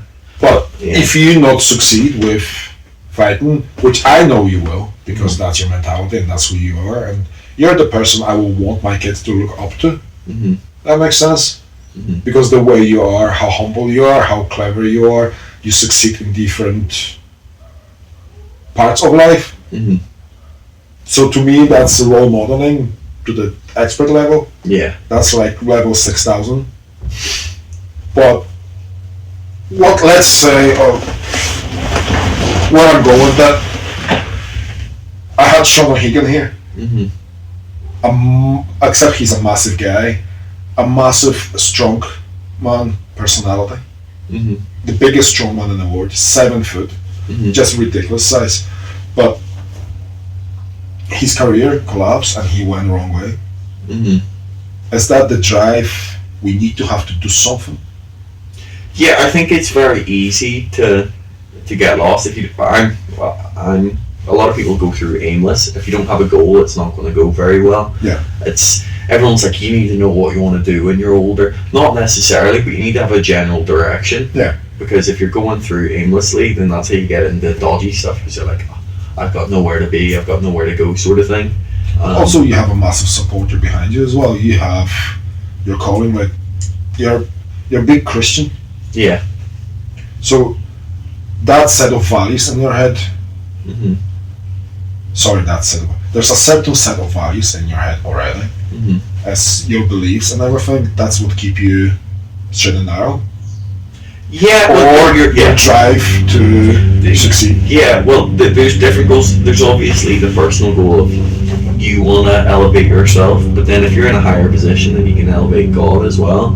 And then obviously, you're seeing it a lot in the UFC at the moment of people praising God, but everyone's always just like, yeah, but in the Bible, there's like no fight. There's loads of fighting in the Bible. There's loads. Even what's a great example of it? You've got like Jacob versus the angel. That's like one of the things we talk about all the time. And then they're like the stubbornness and the grit. He wrestled all night. You've got the platform talk. Oh, and then he talk about the angel and Jacob. Well, they wrestled all night, and then it wasn't until he found out it was an angel, and then his hip, he walked with a limp for the rest of his life because of his hip, and then it's a pure stubbornness. Pure stubborn. Well, I call it grit. So like, grit is like when you don't want to quit. So stubbornness is like, you could probably argue it's just like futile.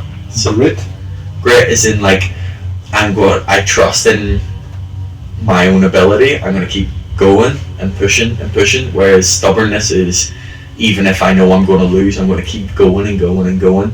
So with the grit, I trust in my amount of training. I trust in my ability, and then I'm going to keep pushing. Whereas stubbornness is, mate, you're not winning. You've got 2 black eyes, 4 broken ribs, etc., etc. I'm going to keep going. It's like, what's the difference between stubbornness and stupidity? Your ability, and 2, the amount of commitment to it as well. And like you said, is having the right people around you, so you're not. Yeah, because you can sometimes get tunnel vision, not so much when you're fighting, but in your mentality of this is everything. Whereas if you have a good corner, a good well-rounded corner, you'll have obviously the person looking out for your outcome of the fight, but also another person to make sure you're okay after. That 9 minutes. Yeah. It's might to impact another 9 years. Exactly. So you've got another. So fucking clever. Yeah. So one of my greatest moments. So it's really thinking ahead, but then again, going back to, I think as long as you put in the work, nothing, especially with fighting, nothing's ever promised to you. But the best thing you can do is trust in your ability, but actually put the work in. A lot of people just assume because you put in the physical training, that's it. It's not. You need your physical training because it's obviously an edge. You've seen it, like Rocky, if you're talking movie examples, you're talking Rocky, he went all those rounds and stuff. But that was just mentality. Your guy Apollo was way better. Like way better. But it's through mentality, or that's great. He's just like, he probably overestimated his ability, but he can get again, he has something to prove. And he could. He wrote the script himself. I know. He can do whatever. Exactly. You can laugh about the cringiness of the movie, and it's like, oh, of course. Well, you see it in actual facts. Like, you'll see people, like, I'm not being funny, I wasn't, you probably could have even argued with the Poirier theory. That last round, he was beaten up badly in the face, like badly, and then he went an extra round, and he could have stopped before then. But he's like, no, and it wasn't until he had a corner in his, to be like, right, we'll live to fight another day, sort of thing. So it's, and even he said he had a great camp, so it's trusting in your ability, but it's, you gotta cover, my thing is you gotta at least cover all three of them at a minimum every single day. You gotta cover the physical side, obviously, the mental side, and then the spiritual side, because if someone's beating you on the first two, and you've got that last one, that's going to give you the edge, like a big edge, because if you do it, what's the big thing they talk about in the military, the highest, or what is it, the most successful military applicants, like special operatives, have a religion of some sort, because that's their external force pushing them. So that's what the SEALs and stuff look for that. So it's knowing how to,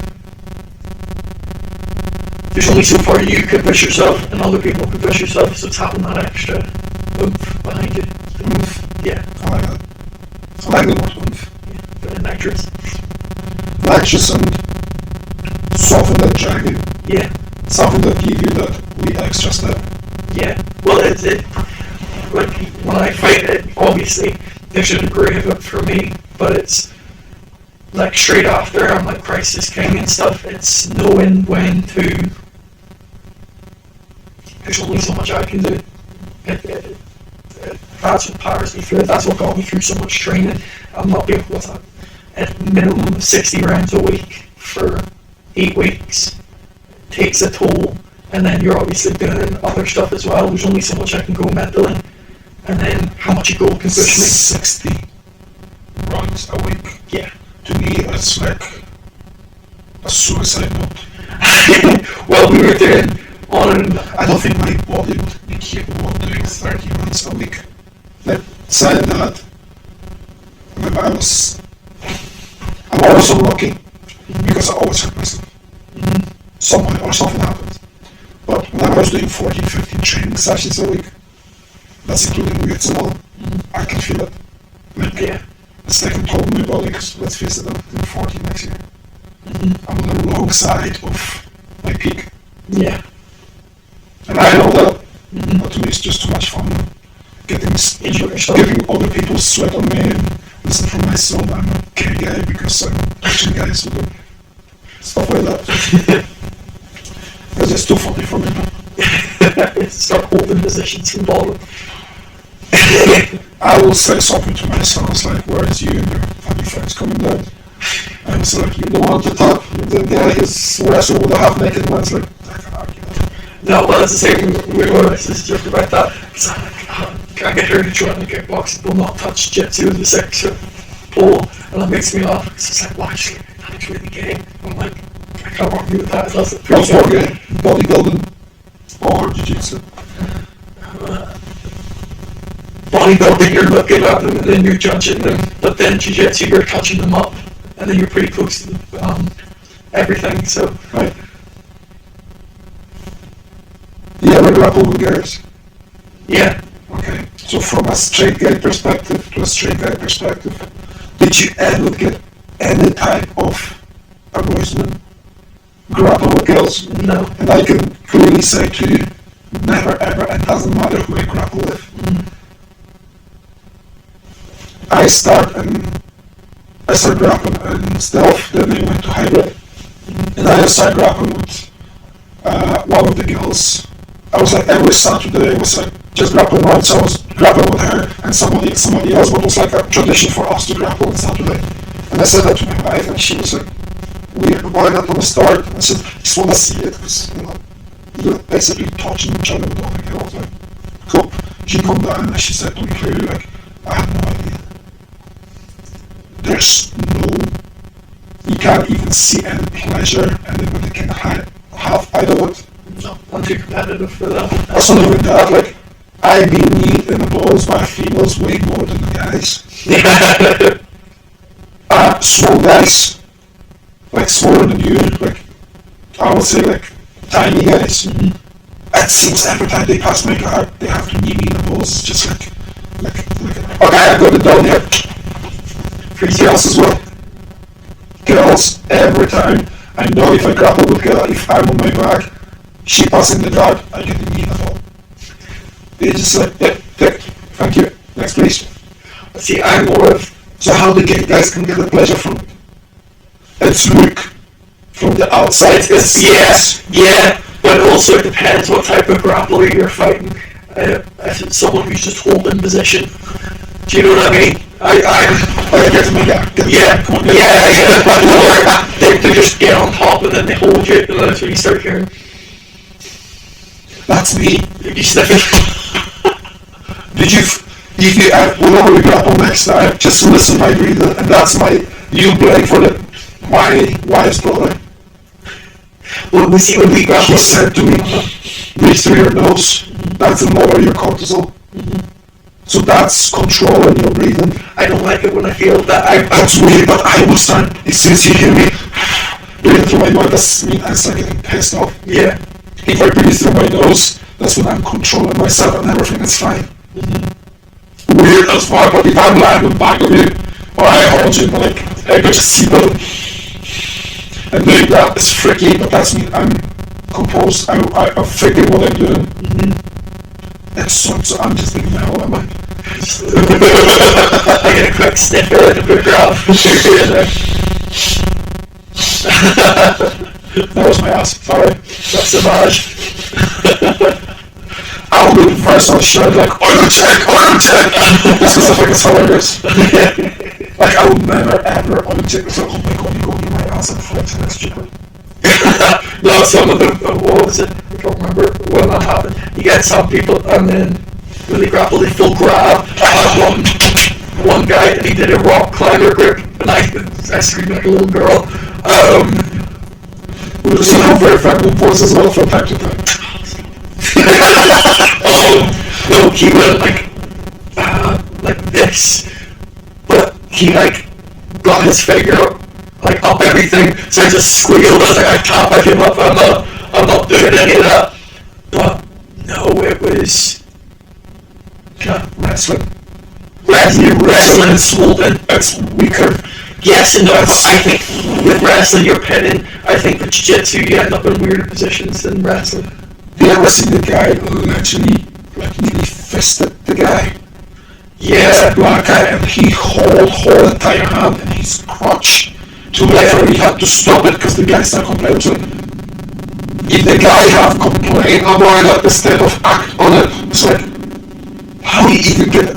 Let's say just pure theory here, right? Just pure theory, like spinning shit. Sorry.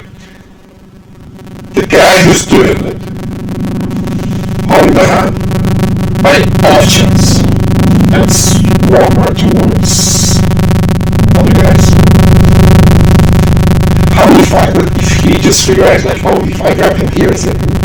We had a kickboxer. So how do you say that? Like, how do you defend that? You say, oh yes, go deeper, that's gonna put you on his game. That happened to me. I was fighting a guy, and it was in kickboxing. We kept clinching, and I can't remember where my teams were rambling, and the guy kept clinching and going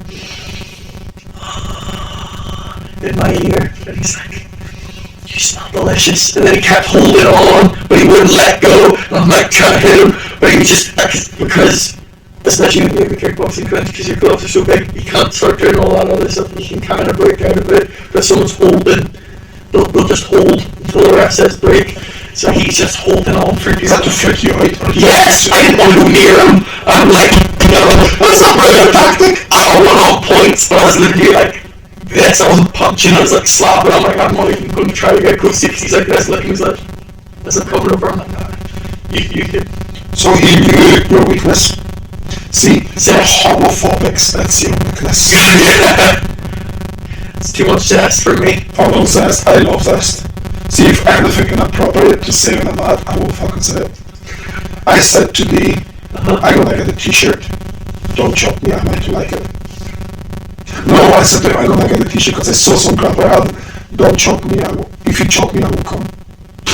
And I says, I don't know why. They said, don't worry, please don't worry. Imagine that. You can wear it in ADCC because you're allowed to wear anything. Yeah. Which I think is pretty good. Yeah. But there is certain things of jiu-jitsu, some aspects of jiu-jitsu are very homosexual orientated. But to me, bodybuilding would be way more gay. Maybe there is 2 times pro bodybuilding. I think it's more than it gets very gay when you have to oil someone up.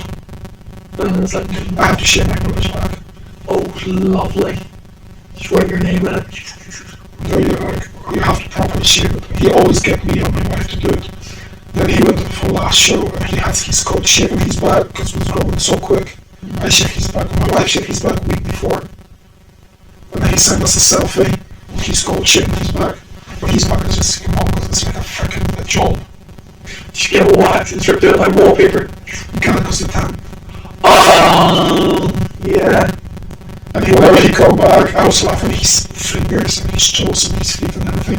It's just so weird, bizarre looking because they're like orangey, browny eels and everything.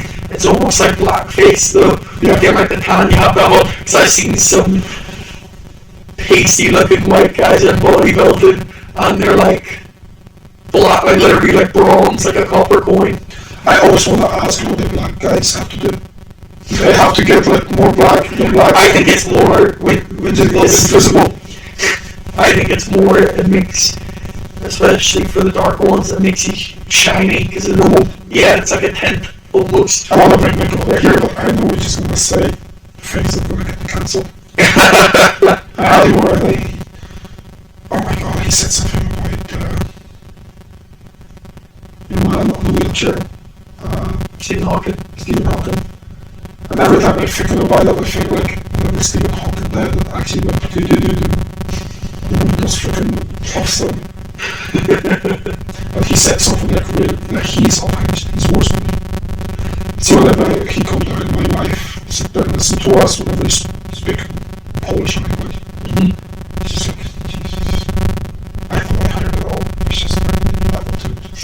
Me and him watching some movies and commenting on them, it's a show and a half. From time to time I'm actually wondering like what's went wrong. Like Malfunction. or like what was the part when that happened? Like you always know there's some trauma or accident or seeing something really weird, like what was the moment? Like I know for me was discovering rotten.com. You don't know yet, you're for rotten.com was IT class, somebody showed like, oh check out rotten. It's like what's rotten? Rotten.com, like whoa. New level. That times was a new level. Was a guy who put like a ham mixer. Oh, like Reddit.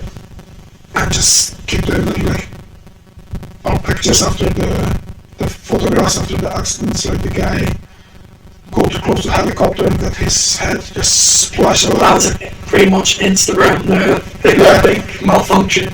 What was it? And then everyone's feed just had people dying in it because someone hacked into it. So everyone's feed was just people dying. Well, I have your random shit, but I have No, it was like they removed all restrictions and then they were starting to get banned stuff. Cause it was like, yeah, no, it was worse than that. It was really bad because it was like 24 hours of just people getting murdered. And then there was a bunch of people saying, oh, these are just fake videos, but they were legit. So like the way they were, because there were some people getting shot and they're seasonal. Rather than whatever. pre-COVID, I love saying that. Pre-COVID times, whenever it was like a thing of who get more disturbed video, and my friend Kirk, he will add me to a group of his mates. And if I was bored, I would go on it just to like entertain myself for 2 minutes and see like recent videos they post on it. But it was just, you wonder what's going on with those guys, like who are they in private life? Those soldiers and all the guys was like 50 guys in chat, and you see everything. Yeah. So the fella shoving his head inside a girl's parts, to a guy who get decapitated in the front of you with ISIS or whatever. No, it wasn't ISIS, that was something else. That was just absolutely wrong. It's messed up. The guys get chopped to pieces because they were like getting figures. There was someone in Africa with machetes. I'm like, okay, I think I got stuck on it for 3 weeks. It's like, no, It does something to you when you start saying that though, because you start getting a bit no. not when you shouldn't be numb to that sort of stuff as well, because then you become a bit strange. So I know rotten donuts for me. I don't think you're not meant to see that stuff on a, especially on an accessible basis. Yeah, especially when you're like a 13-year-old boy. No, that'll imprint on you. You gotta be careful with that. It's mental. Because that sort of stuff sticks with you. Because you think about the movies you've probably seen in your whole life, and then those clips are the ones that stick with you. It's crazy. It's properly crazy. But sure, we watching random movies. What's the last good movie you watched? The Obsession was pretty good. You not seen it? No? It's really good. It's really, really good. What is that about? It's like this one wish willow thing, and then your guy makes a wish that this girl fancies him, but it's like a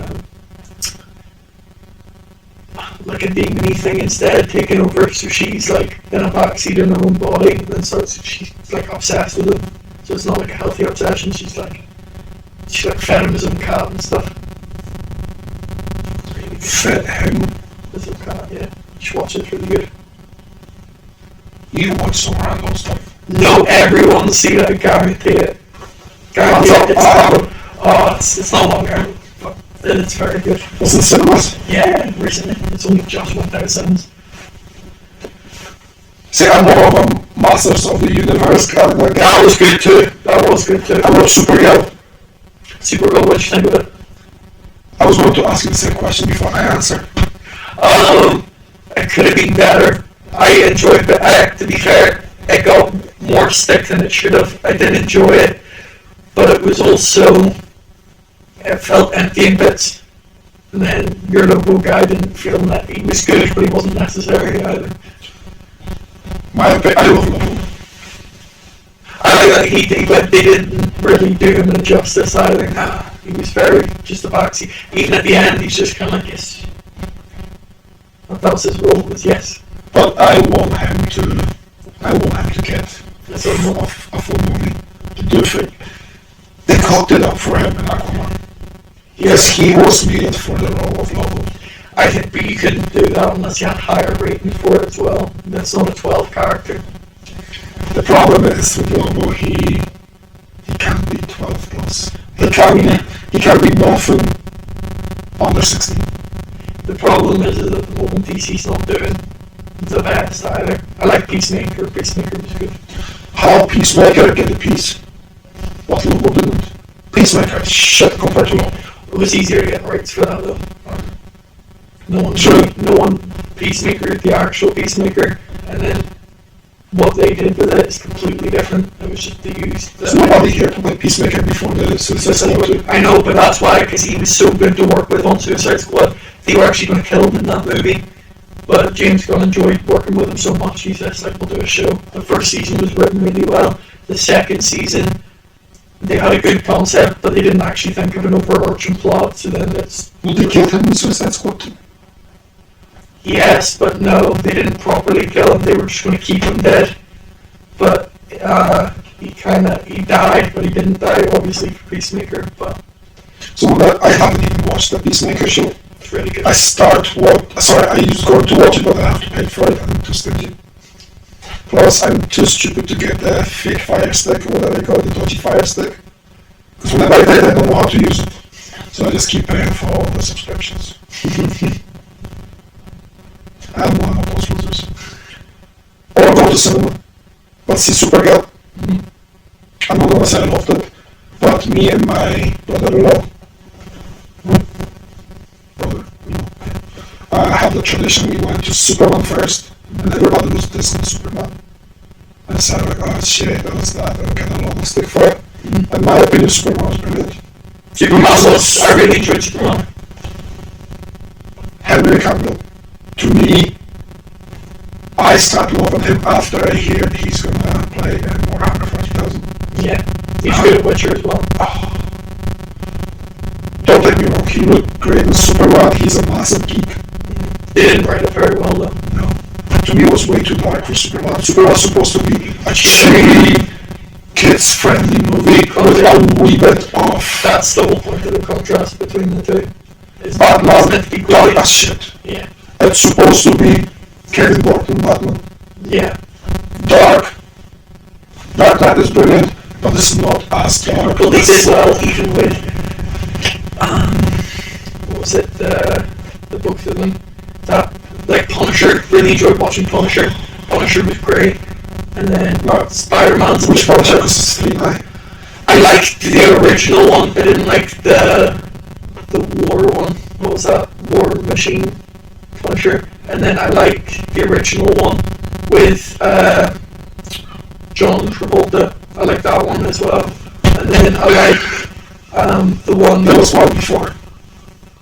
oh, that one. No, that was it. And then I come on, you need to watch the classics to appreciate. I've seen every half one. I've seen all of them. And then Did you watch you like the Master of the Universe? yeah, I did like that. Have you watched the original Masters of the Yeah. Universe? Yeah. Whenever they actually stole the freaking props from Star Wars. That was what made me laugh with that as well. Is They got the same noises. I thought they did good because they didn't stick to like the original thing. Your Skeletor was much better. People said he was way too sassy. Oh, I thought it was hilarious. Because And then I think there was a lot of influence of modern, social media. Whenever they use the Skeletor and the guy, oh, if you take the figure in your hole, you are gay. Till next time. So yeah, and all that that was stuff. because he was like with the office and stuff when he was in his head. That was probably the best bit. It's just like that big sword between your thighs. And then that was pretty funny. But no, that was good. But then, yeah, sure, what was it? Sure they paid more. Was it Flash Thompson as well? Sure he was in Ted as well, wasn't he? Flash. Yeah. Yes, for so many years. For so many years, I didn't believe Flash. And Flash Gordon is the same character. Oh, did you? You're like, why is he not fast? Yeah. So, me and my kid's mom, my ex-partner, that's actually one of my best friends. Like, we know each other since we were 7. My relation didn't work out because we were good friends. So me and Lena were watching it. And I put it on so that let's watch Flash. And we started watching it. She said, oh, it's so shit. Like, when she went to sleep, I'm like, yes. So I'm watching this, like, oh my god, it's so cringy. Why he's not fast? Why he's a rat pocket? I think he was like a nerdy kid. Like, what's going on here? It's like, what? Alright. That was the times whenever Google was not so popular. So I grabbed my phone and started typing. So I opened my laptop and actually started typing in Firefox. Was one of the search engines. Start typing, it's like, okay, what is it? What's going on here? Why? And then I like, oh, Flash Gordon and Flash are 2 different characters from, let's say, 2 different universes. It's like, oh, shit. I might not say it too late. Yeah, I'll tell you a funny story. I'll be point after this because I'm busting. But, what was it? Yeah, we seen Devil Wears Prada. Of course, 2 weeks ago, of course. What made me laugh with that is I thought it was an Exorcist movie. So when I went there, I was like, oh, yeah. Because I was like, and I'm waiting the whole movie. And I'm like, is she a demon? Is she a monster? And I remember going out and I was like, same with, what was the other one? You know, the Copperfield movie. David Copperfield. The Magician. That's what I thought. It's like an old book. They made a movie of it, and I'm waiting for Malik the whole time. It was this old romance thing. I was so salty by the end of it. I went to see the Danny the Dog, or Dog Man, or whatever was it. Dog the Bounty Hunter. No. Danny, it's an English movie with Jet Li. Yes. Unleashed. Yeah. And I thought, oh, there's gonna be like a superhero with a dog and or something like that. So, what the fuck did I get? Oh shit. It was a brilliant movie. It was a brilliant movie though, but still, like, yeah. And over the right, I cocked it up the movie and I thought absolutely different thing. Before you go further, you know what is it? Did I write my name on it? But do you know what is it? No. So that's how I know you never watch any of my podcasts before. Everybody who's a guest here write anything they want on that board. Oh, and after that we're gonna go somewhere massive. So see it here in the walls, it's like a trophy cases of random stuff I collect over years. So I've got the t-shirt from Volcano, I've got my fighting my football t-shirts, some Pride dog. My wife gave me that whenever we met, that's one of the posters here. Class. I'm getting Pat McAllister gave me Pat McCurdy stops, so it's going on the wall as well. Cool. So there's lots of random stuff here I collect over years. That's really cool. That's really cool. I might have a Hot Wheels car somewhere, maybe. Honda Civic is hiding there beside the motorhead. Oh, let me see.